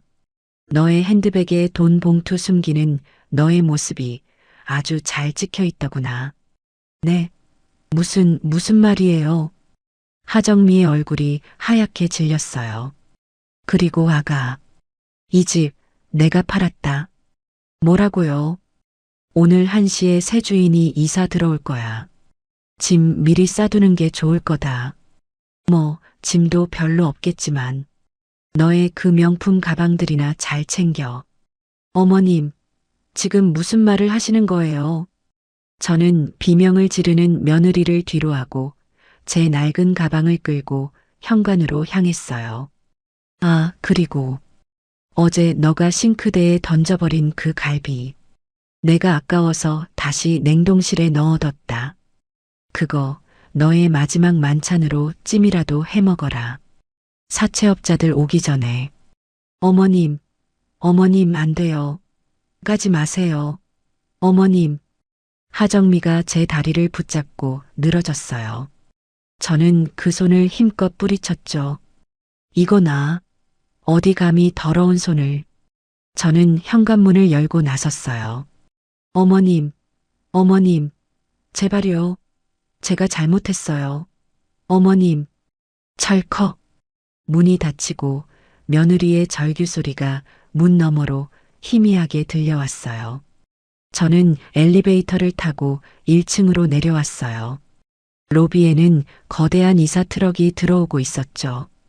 저는 그들을 스쳐 지나가며 속으로 생각했어요. 부디 행복하게 사세요. 그리고 저는 제 새 집으로 향했던 거예요. 새 오피스텔에서 저는 몇 년 만에 처음으로 아주 깊고 편안한 잠을 잤어요. 평생을 새벽 5시 반에 일어났는데 그날은 해가 중천에 뜰 때까지 잤죠. 아니, 해가 지기 시작할 때까지 잤던 것 같아요. 그동안 저를 짓누르던 모든 것들로부터 완벽하게 해방된 기분이었어요. 방은 작았지만 아늑했어요. 창문으로는 따뜻한 저녁 노을이 들어오고 있었죠. 더 이상 저녁밥을 차려야 한다는 압박감도 며느리의 비아냥을 들어야 한다는 공포도 없었어요. 저는 천천히 일어나 커피포트에 물을 올렸어요. 제 자신만을 위한 커피 한 잔을 마시고 싶었죠. 그때서야 저는 제 휴대전화 전원을 켰어요. 켜자마자 전화기가 마치 폭발이라도 할 것처럼 울리기 시작했어요. 화면 가득 부재중 전화와 문자 메시지 알림이 끝도 없이 밀려들었죠. 부재중 전화 아들 42, 부재중 전화 하정미 19 모르는 번호로도 대여섯 통이 와 있었죠. 아마도 그 빚쟁이들이었을 거예요. 저는 며느리와 모르는 번호는 무시하고 아들 정식이가 보낸 문자 메시지 창을 열었어요. 처음 몇 개의 문자는 당황스러움 그 자체였어요. 퇴근하고 집에 돌아온 정식이가 보낸 것이 분명했죠. 엄마, 어디 갔어? 정민은 왜 저러고 있어? 집이 왜 이 모양이야? 엄마, 이게 무슨 일이야? 웬 사람들이 우리 집에? 당신들 누구야? 왜 남의 짐을 빼고 있어? 엄마, 이 사람들이 새 주인이래. 이게 무슨 말이야? 엄마, 당장 전화 받아. 이게 어떻게 된 거야? 저는 그 문자들을 보며 차갑게 웃었어요. 이제 시작됐구나. 그 다음 문자는 정식이가 제가 남긴 USB를 발견한 모양이었어요. 엄마, 장난치지 마. 이게 무슨 일이야? 엄마, 정미가 이상한 말을 해. 엄마가 집을 팔았다고? 정미가 테이블 위에서 이상한 USB를 봤대. 이게 뭐야, 엄마? 노트북에 꽂아볼게. 그리고 한 10분 정도 문자가 뚝 끊겨 있었어요. 저는 그 10분간 그 집에서 벌어졌을 광경을 눈앞에 그리듯 상상했어요. 노트북 화면에서 재생되는 영상. 돈 봉투를 훔쳐 핸드백에 넣고 혼자 도둑맞은 연기를 연습하던 하정미의 모습. 그리고 그 옆에서 그걸 보고 있었을 정식이의 표정. 며느리의 비명과 아들의 절규, 그리고 손주의 울음소리가 여기까지 들리는 듯 했죠. 10분 뒤 다시 문자가 오기 시작했어요. 엄마, 내가 봤어. 그 영상. 엄마, 미안해. 내가 잘못했어. 엄마, 제발. 이게 다 무슨 일인지 설명 좀 해줘. 응? 정미가. 전현이. 그 뒤로는 아주 가관이었죠. 엄마, 제발 전화 좀 받아. 엄마, 내가 다 잘못했어. 내가 죽일 놈이야. 엄마, 우리 지금 쫓겨났어. 짐도 다 못 챙겼어. 엄마, 우리 어디로 가? 민준이가 울고 있어. 엄마, 제발. 내가 정미랑 헤어질게. 제발. 애원에 가까운 문자들 뿐이었어요. 저는 메시지 창을 닫았어요. 배가 고팠죠. 저는 오피스텔 1층 편의점에 내려가서 따끈한 즉석밥과 컵라면 하나, 그리고 김치 한 팩을 사왔어요. 제 돈으로 저 혼자 먹을 음식을 사는 게 이렇게 행복한 일인지 몰랐어요. 제 새로운 집, 작은 식탁에 앉아 컵라면에 물을 부었죠. 그때였어요. 전화가 또 울렸어요. 아들 정식이었죠.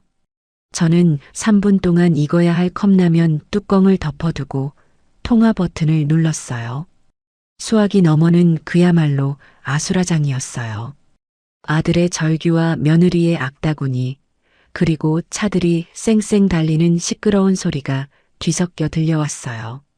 아마 짐도 다 못 챙기고 길바닥으로 쫓겨난 모양이었죠. 여보세요. 엄마, 엄마, 전화 왜 이제 받았어? 이게 다 무슨 일이야? 집이 팔렸대. 이 사람들이 당장 나가래. 우리 지금 짐도 다 못 챙기고 쫓겨났어.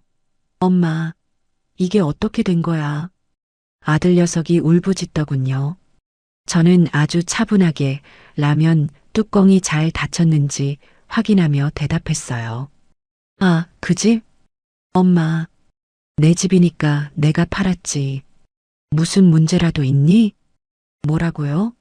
엄마, 어떻게 우리한테 말 한마디 없이 집을 팔아? 그럼 우린 어디로 가라고? 민준이도 있는데. 지금 밖은 춥단 말이야. 너가 알아서 해야지. 너가 가장이잖아. 너의 그 잘난 아내랑 상의해봐. 엄마, 제발 장난치지 마. 내가 잘못했어. 엄마, 그 영상. 나는 몰랐어. 정미가 전현이 나한테까지 거짓말을 한 거야. 수화기 너머로 며느리 하정미가 아들의 전화를 빼앗는 소리가 들렸어요. 어머님, 지금 저희 엿먹이시는 거예요. 어떻게 이래요? 네. 이 집 어차피 우리 건데 어머님이 뭔데 팔아요. 당장 와서 이 사람들 좀 어떻게 해봐요. 네. 어머님이 파신 거라면서요. 당장 와서 계약 물으라고 하세요. 아가, 너가 단단히 착각하나 본데. 뭐라고요? 그 집 내 거야. 내 이름으로 된 내 집이라고. 그리고 넌 이제 내 며느리도 아니고. 무슨 그런 말을 해요. 어머님 당장 와서 네. 제가 잘못했어요. 어머님, 제가 그 돈이 너무 급해서 사채업자들이 오해? 사채?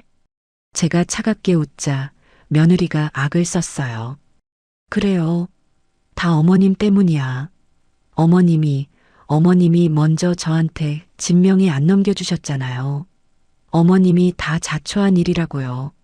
어머님이 저한테 돈 한 푼이라도 주셨어 봐요. 내가 그랬겠나? 마지막 순간까지 저 며느리는 남 탓이었죠. 저는 더 이상 저 여자와 말을 섞고 싶지 않았어요. 정식이 바꿔라. 어머님, 잘못했어요.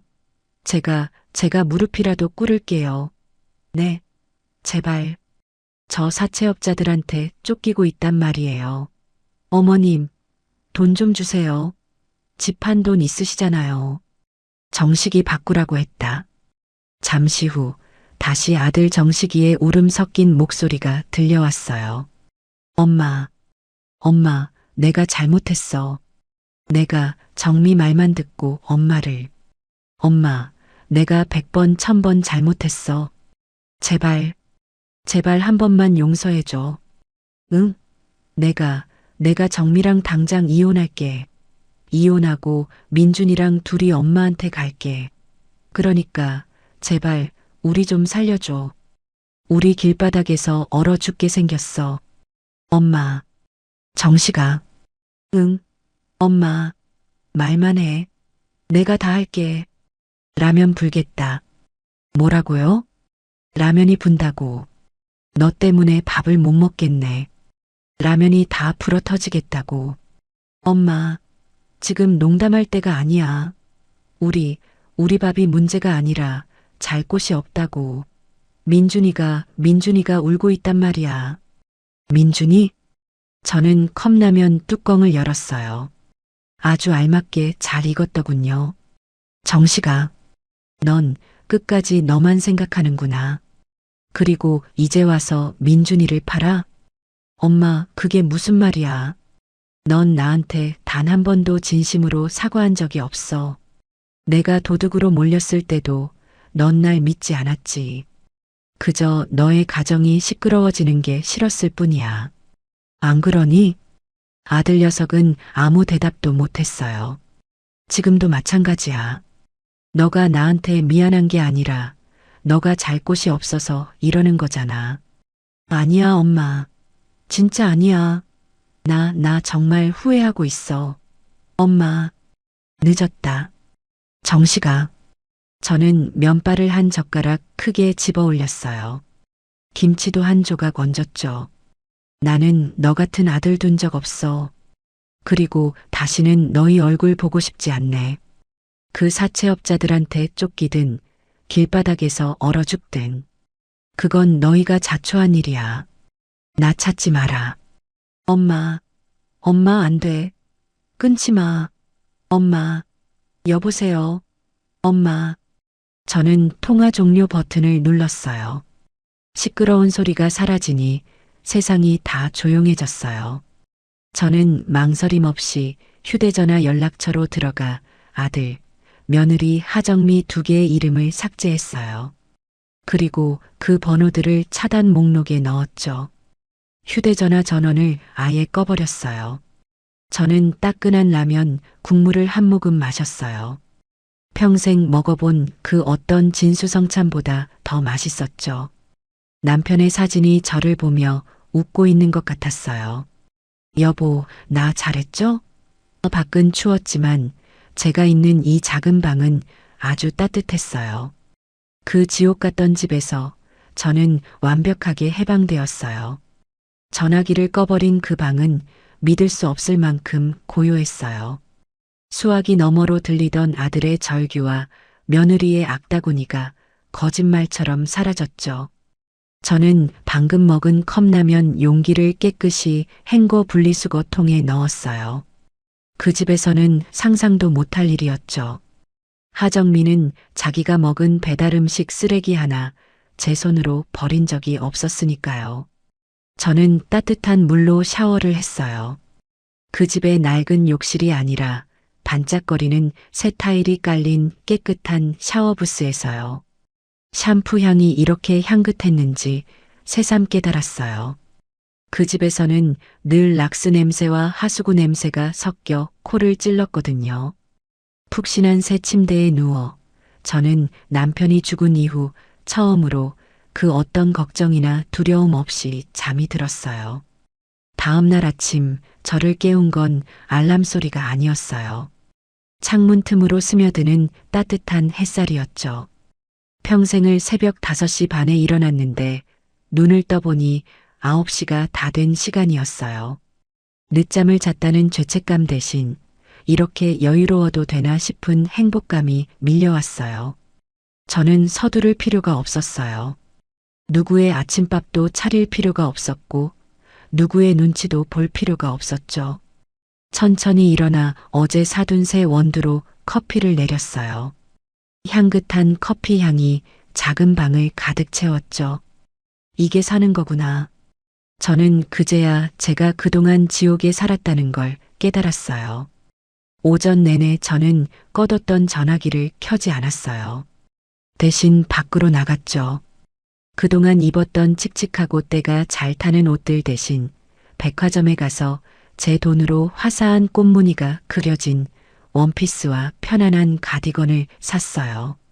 저를 어머님이나 할머니가 아니라 고객님이라고 불러주는 점원들의 친절이 낯설면서도 기분이 좋았죠. 점심은 혼자서 깔끔한 한정식 집에 들어갔어요. 그 집에서는 늘 며느리와 아들이 먹다 남긴 반찬, 식어 빠진 밥만 먹었는데 저만을 위해 따뜻하게 차려진 밥상을 받으니 눈물이 날 것 같았죠. 여기 돌솥밥 하나랑 보리굴비 정식 하나 주세요. 제가 먹고 싶은 걸 마음대로 시켰어요. 누구 하나 돈 아깝게 그런 걸 왜 시키냐고 타박하는 사람이 없었죠. 그렇게 여유로운 하루를 보내고 오피스텔로 돌아왔어요. 이제는 확인해야 할 시간이 왔죠. 저는 큰맘 먹고 전화기 전원을 켰어요. 아니나 다를까 전원이 켜짐과 동시에 수백 개는 되어 보이는 문자 알림과 부재중 전화 목록이 화면을 뒤덮었어요. 아들 정식이, 며느리 하정미, 그리고 모르는 번호들. 저는 그 모든 알림을 무시하고 있었어요. 그때 새로운 번호로 전화가 걸려왔어요. 32로 시작하는 익숙한 지역 번호였죠. 제 여동생 영희였어요. 저는 망설이다가 전화를 받았어요. 여보세요? 언니, 언니 맞지? 이게 무슨 일이야? 언니 지금 어디야? 영희의 목소리는 잔뜩 흥분해 있었어요. 나 잘 있어. 무슨 일인데 그렇게 호들갑이야? 무슨 일이긴. 지금 동네가 발칵 뒤집혔어. 언니네 집, 아니, 이제 언니네 집 아니지. 그 아파트에 어제 난리가 났었다고. 난리? 무슨 난리? 언니 정말 몰라서 물어? 어제 그 집 새 주인이 이사 들어왔는데 정식이랑 그의 하정미가 짐도 못 빼고 쫓겨났다고 하더라고. 그랬겠지. 내 집 아니니까. 아니, 언니. 내 말 끝까지 들어봐. 그냥 쫓겨난 게 아니야. 그 아파트 1층 로비에서 두 사람이 머리채를 잡고 싸웠대. 뭐? 하정미가 너의 엄마 때문에 내 인생 망했다고 악을 쓰니까 정식이가 이 악마 같은 년 너가 우리 엄마한테 무슨 짓을 했는지 다 안다고 하면서 그 여자를 밀쳤다는 거야. 저는 상상도 못한 이야기였어요. 제 아들 정식이가 며느리한테 손찌검을 했다니요. 그래서 하정미도 가만 안 있었지. 너는 뭐 잘했어? 너의 엄마 도둑으로 몰 때 너도 옆에서 거들었잖아. 하면서 정식이 뺨을 때리고 아주 그냥 개싸움이었대. 주민들이 다 나와서 구경하고 어떤 사람은 동영상도 찍었다고 하더라고. 저는 조용히 커피만 한 모금 마셨어요. 근데 언니, 그게 끝이 아니야. 또 뭐가 있는데. 그때 막 무섭게 생긴 아저씨들이 봉고차에서 우르르 내리더래. 무섭게 생긴 아저씨들? 응. 하정미가 그걸 보더니 기겁하면서 도망가려고 했는데 그 아저씨들이 하정미 머리채를 잡았다는 거야. 하정미 씨, 돈 갚아야지. 어디가? 하면서 그 사채업자들이었어요. 제가 집을 판 것을 어떻게 알았는지 아니면 원래 어제가 갚기로 한 날이었는지 귀신같이 알고 찾아온 거였죠. 정식이가 그 사람들한테 이거 놓으라고 당신들 누구냐고 소리치니까 그 아저씨들이 너는 이 여자 남편이냐? 너도 같이 갚아. 하면서 정식이 멱살까지 잡았대. 완전 난장판이었지. 결국 새 주인이 경찰 불렀잖아. 경찰까지? 그래. 경찰 와서 그 사람들 다 말리고 정식이랑 하정미는 경찰차 타고 파출소까지 갔다고 하더라고. 짐은 이삿짐 센터 사람들이 그냥 로비 밖에 다 내놨는데 그것도 그 빚쟁이들이 이거라도 가져가야겠다면서 명품 가방이고 뭐고 다 뒤져서 차에 싣고 가버렸대. 민준이는? 손주는 옆에서 자지러지게 울고 있고 저는 눈을 감았어요. 그림이 그려졌죠. 아파트 주민들 앞에서 망신이란 망신은 다 당하고 빚쟁이들한테 멱살까지 잡히고 결국 경찰서까지 끌려간 아들과 며느리.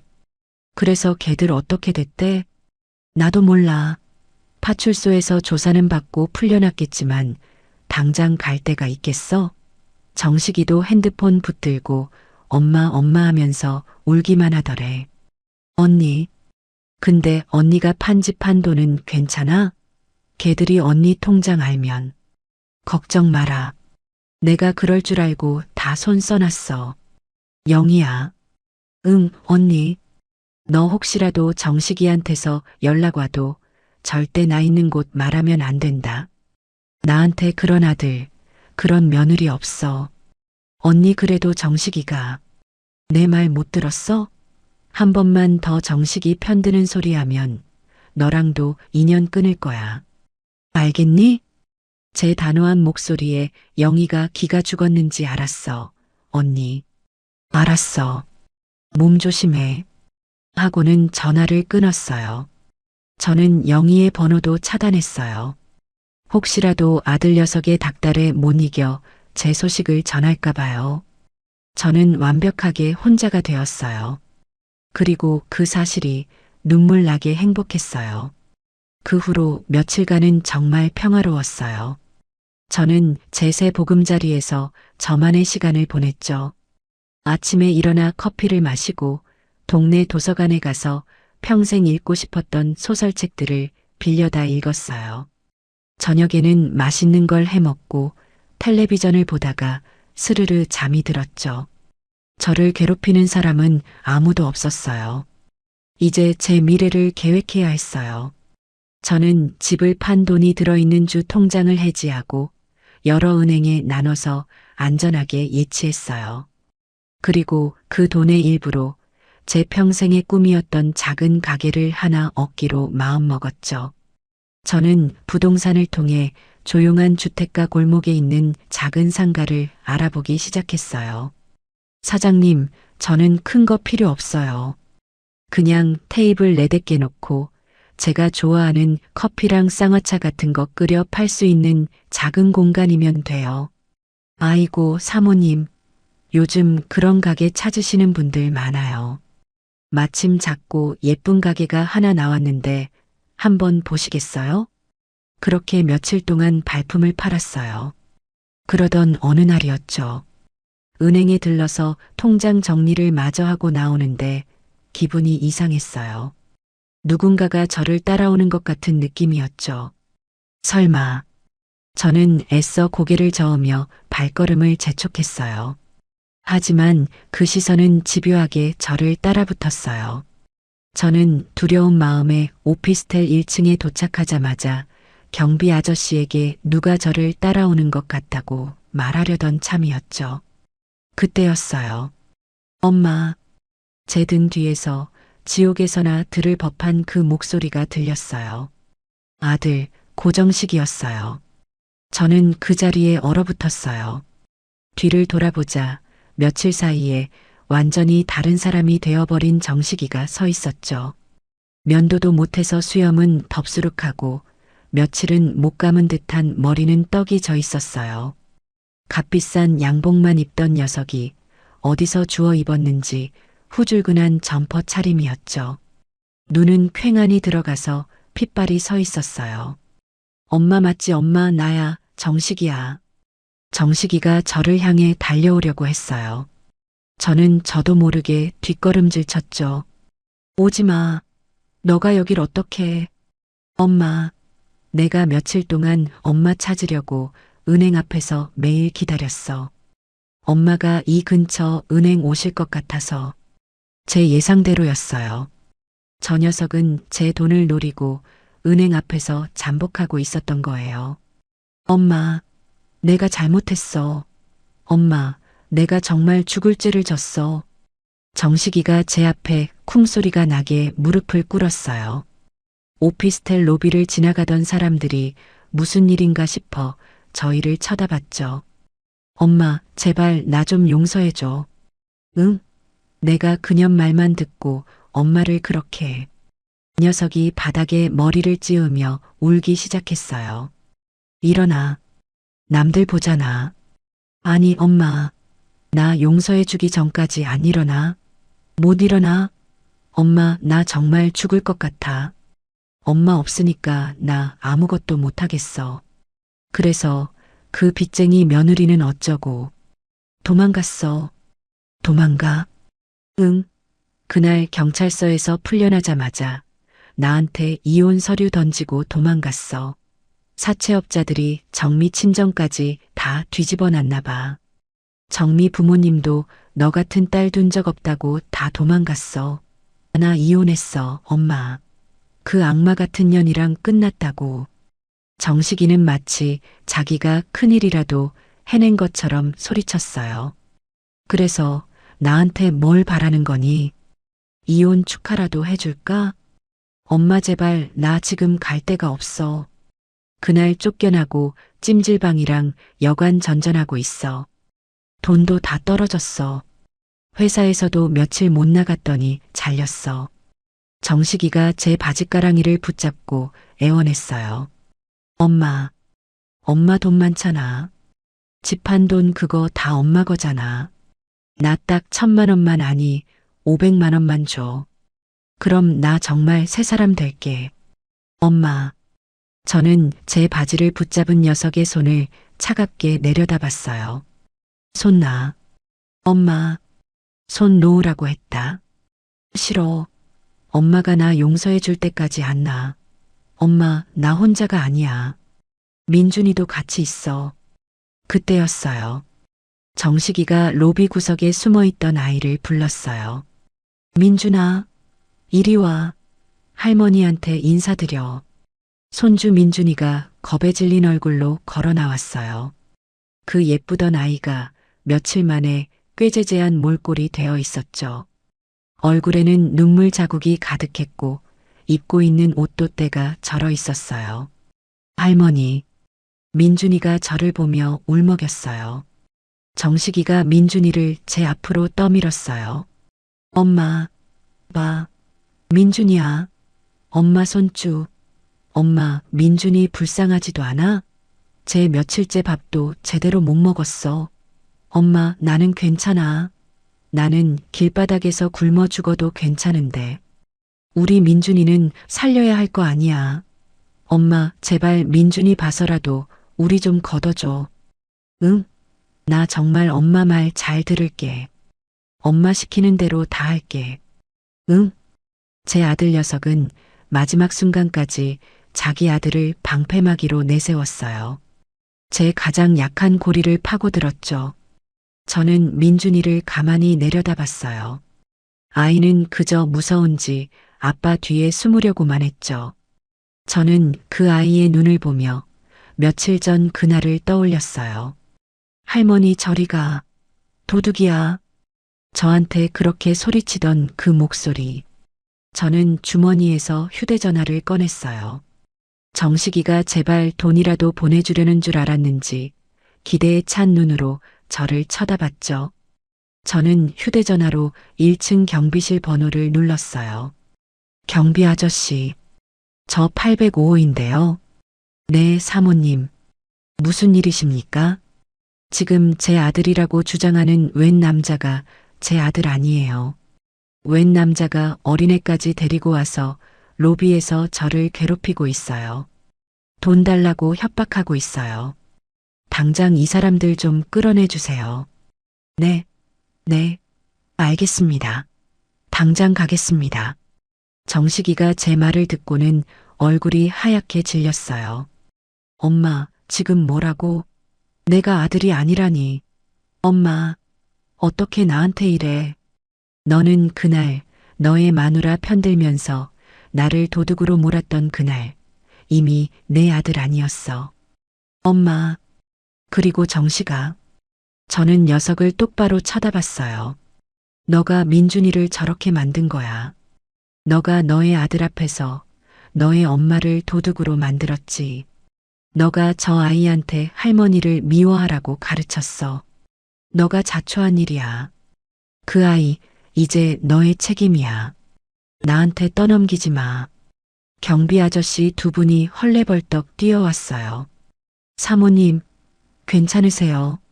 이 사람들 맞죠? 네, 저 사람들입니다. 당장 내쫓아 주세요. 다시는 여기 발도 못 붙이게 해주세요. 엄마, 안 돼. 엄마, 이러지 마. 엄마, 내가 잘못했어. 엄마. 정식이가 경비 아저씨들에게 붙들려 끌려나가면서도 저한테 발악을 했어요. 엄마, 나한테 어떻게 이래. 내가 엄마 아들이잖아. 엄마.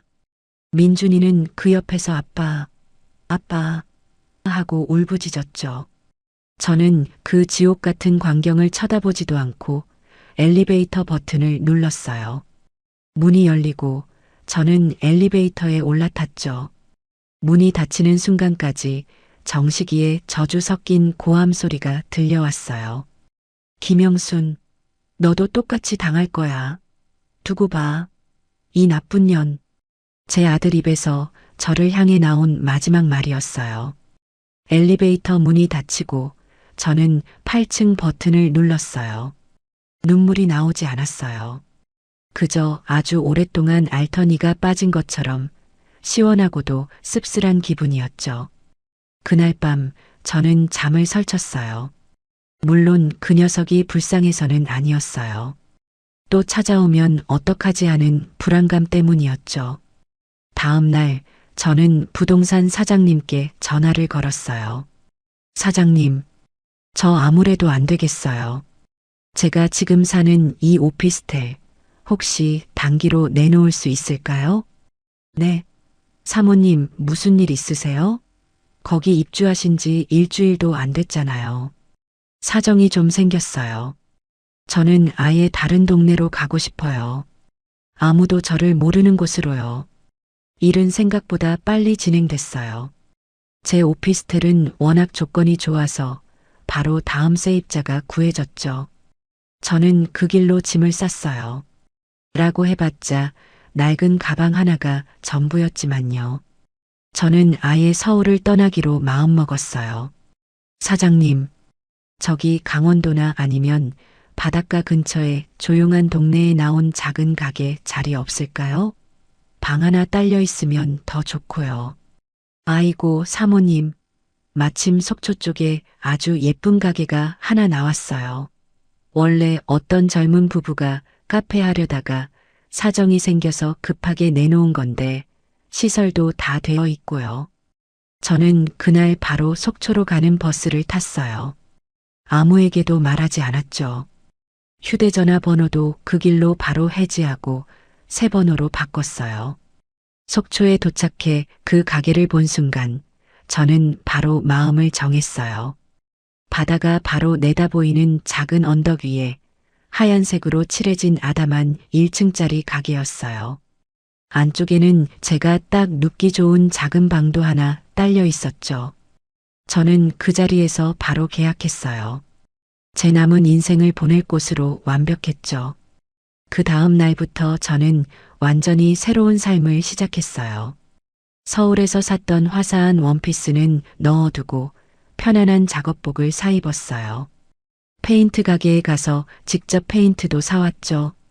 가게 이름을 뭘로 할까 고민하다가 그냥 영순이네라고 정했어요. 하얀색 페인트 위에 제가 서툰 글씨로 영순이네 찻집이라고 썼어요. 저는 커피 내리는 법을 배우기 위해 바리스타 학원에도 등록했어요. 젊은 사람들 틈에 낀 늙은 학생이었지만 하나도 부끄럽지 않았죠. 오히려 재미있었어요. 오전에는 학원에 가서 커피를 배우고 오후에는 가게에 돌아와 직접 인테리어를 했어요.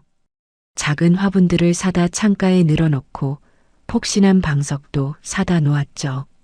그렇게 한 달이 정신없이 흘러갔어요. 서울에서의 기억은 마치 아주 오래전 꿈처럼 희미해졌죠. 아들이나 며느리의 얼굴도 가물가물해졌어요. 가게가 어느 정도 정리가 되고 저는 개업을 하기로 마음먹었어요. 개업떡을 맞춰서 동네 가게들에 돌렸죠.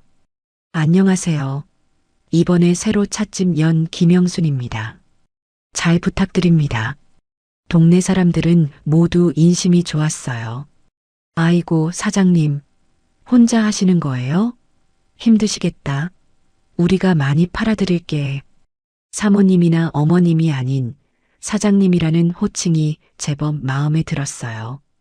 가게를 열기 바로 전날 밤이었어요. 제 옛날 주소로 편지 한 통이 왔더군요. 제가 이사 간다고 하니 부동산 사장님이 저한테 꼭 전해줘야 할 편지라며 새 주소로 보내준 거였어요. 제 동생 영희가 보낸 편지였죠. 언니, 잘 지내?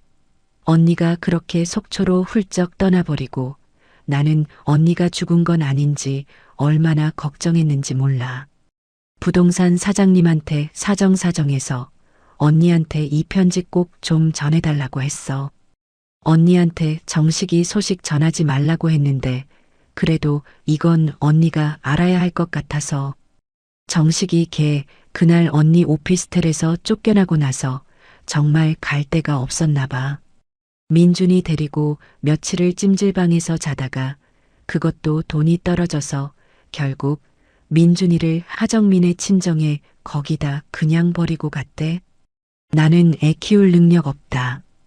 너희 딸이 싼 똥이니 너희가 치워라 이런 쪽지 하나 남겨두고 사돈댁에서도 처음에는 민준이 안 받으려고 했는데 애가 우는 걸 어쩌겠어. 결국 받아줬나 봐. 대신 정식이한테는 다시는 민준이 볼 생각도 말고 우리 앞에 나타나지도 말라고 난리를 쳤대. 그리고 하정미 그 애는 결국 그 사채업자들한테 잡혔나 봐. 빚이 언니, 빚이 한두 푼이 아니었대. 집 담보로 받은 것 말고도 여기저기서 끌어다 쓴 돈이 수억 원이었대. 결국 그 빚쟁이들이 어떻게 했는지 밤낮 없이 험한 일을 하며 빚을 갚고 있다는 소문이 돌더라고. 아주 얼굴도 못 들고 다닐 정도로 망가졌대. 정식이는 민준이까지 버리고 나서는 완전 폐인이 됐어.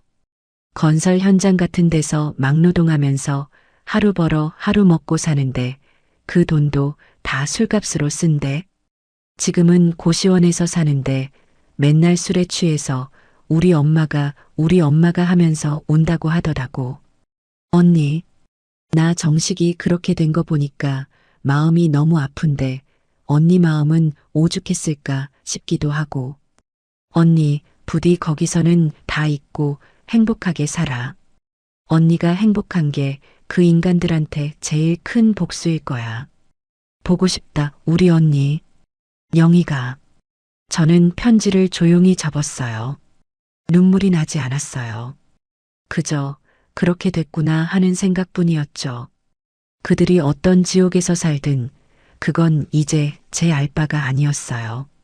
그들은 스스로 그 지옥을 선택한 거니까요. 다음 날 아침 저는 가게 문을 활짝 열었어요. 영순이네 찻집이라고 적힌 간판 아래 오늘 문 열었어요 라는 작은 팻말을 걸었죠. 바다 냄새와 섞인 구수한 대추차 냄새가 가게 안을 가득 채웠어요. 사장님, 개업하셨네요. 축하합니다. 여기 대추차 한 잔 주세요. 동네 이웃인 생선가게 아주머니가 첫 손님으로 들어왔어요. 네, 어서 오세요. 제일 맛있는 걸로 끓여드릴게요. 저는 환하게 웃으며 대답했어요. 제 인생의 두 번째 봄날이 그렇게 시작되고 있었어요. 이곳 속초는 공기가 참 맑아요. 아침마다 가게 문을 열면 짠 바다 내음과 섞인 흙냄새가 나죠.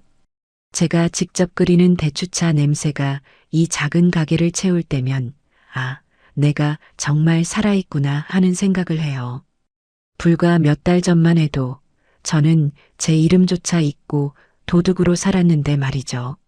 제 이야기를 들으시면서 어떠셨어요? 어떤 분들은 속 시원하다고 하실 테고 또 어떤 분들은 아무리 그래도 자식인데 손주인데 너무 매정했다고 하실지도 모르겠네요. 네, 맞아요. 저도 제가 그렇게까지 독한 사람인 줄 몰랐어요. 평생을, 정말 평생을 남편 없이 자식 하나만 바라보고 살았어요. 식당 주방에서 뜨거운 불 앞에 서서 화상을 입어가며 악착같이 돈을 모은 이유도 다 제 아들 정식이 그 녀석 하나 때문이었죠. 그 녀석이 결혼할 때 제 전 재산을 털어 그 집을 해준 것도 며느리가 들어와서 저를 무시할 때도 꾹 참았던 것도 다 정식이 가정이 깨지지 않길 바라는 마음 하나 때문이었어요. 그런데 그 녀석이 제 아들이 저를 믿어주지 않았을 때 아니요, 믿지 않은 정도가 아니죠. 며느리 하정미가 꾸민 그 더러운 자작극에 동조해서 제게 엄마가 그랬지? 하고 시선을 피했을 때 그냥 사과해라며 저를 죄인으로 확정지었을 때 저는 그 순간 제 심장이 멈추는 줄 알았어요. 그때 깨달았죠. 아, 나한테는 이제 아들이 없구나. 저것들은 내 가족이 아니라 내 피를 빨아먹는 거머리들이었구나. 제가 그 집을 팔고 그 두 사람을 길바닥에 나앉게 한 제 결정. 여러분은 그 결정에 대해 어떻게 생각하세요? 제가 너무 심하게 복수한 걸까요? 며느리 하정미. 그 여자는 지금 유흥업소에서 빚을 갚고 있다고 하더군요. 자기가 저지른 탐욕의 대가를 지금 톡톡히 치르고 있는 거겠죠. 저는 그 여자가 어떻게 되든 솔직히 하나도 궁금하지 않아요. 그 여자는 저한테 인간이 아니었으니까요. 하지만 제 아들 정식이, 그 녀석은 지금 고시원에서 술로 하루하루를 보낸다고 해요. 마지막에 저를 찾아왔던 그 모습이 사실은 가끔 떠오르기도 해요. 오피스텔 로비 바닥에 무릎을 꿇고 엄마, 내가 잘못했어 하고 울부짖던 그 목소리요. 만약에 여러분이 저였다면 그 순간에 어떤 선택을 하셨을 것 같아요? 내가 너 같은 아들 둔 적 없다고 차갑게 돌아선 제 행동이 정말 최선이었을까요? 그래도 마지막 기회를 한 번은 줬어야 했을까요? 아니면 저런 아들은 일찌감치 잘라낸 게 제 남은 인생을 위해 잘한 일일까요? 그리고 제 손주 민준이. 네, 그 아이가 가장 마음에 걸려요. 할머니, 도둑이야. 하고 소리치던 그 목소리가 귓가에 맴돌아요. 그 어린 것이 뭘 알았겠어요. 다 그 어미 아비가 시킨 대로 한 거겠죠. 결국 그 아비라는 녀석은 민준이마저 외갓집에 버리고 도망쳤다고 하더군요. 그 소식을 들었을 때 가슴 한구석이 싸하게 아팠어요. 차라리 민준이만이라도 내가 데려와서 키웠어야 했나? 하지만 그러기엔 저는 정식이와 다시 엮일까봐 너무 무서웠어요. 그 지옥으로 다시 끌려 들어갈까봐요. 제가 제 손주까지 외면한 거, 제가 너무 이기적이고 독한 할머니였던 걸까요? 여러분이 저라면 민준이를 어떻게 하셨을 것 같아요? 지금 저는 이곳 속초에서 사장님 소리를 들으며 살아요. 제 이름 석자, 김영순으로 다시 태어났죠. 그때 제가 용기를 내지 못했다면 저는 아마 지금쯤 요양병원 구석에서 죽을 날만 기다리고 있거나 아니면 아직도 그 집에서 도둑 소리를 들으며 밥도 못 얻어먹고 있었겠죠. 제 선택이 옳았다고 생각하면서도 가끔은 여러분의 생각이 궁금해요. 저의 이 복수가 정말 여러분의 속을 시원하게 해드렸나요? 아니면 저보다 더 통쾌한 방법이 있었을까요? 제가 그 아들과 며느리에게 너무 약하게 복수한 건 아닐까요? 제2의 인생을 시작한 저에게 여러분의 소중한 한마디 한마디가 정말 큰 힘이 될 것 같아요. 제가 잘한 일인지 아니면 제가 놓친 부분은 없는지, 여러분이라면 어떻게 하셨을지 그 마음을 댓글로 꼭 좀 남겨주세요. 여기까지 제 긴 한숨 같은 이야기 들어주셔서 정말 고맙습니다.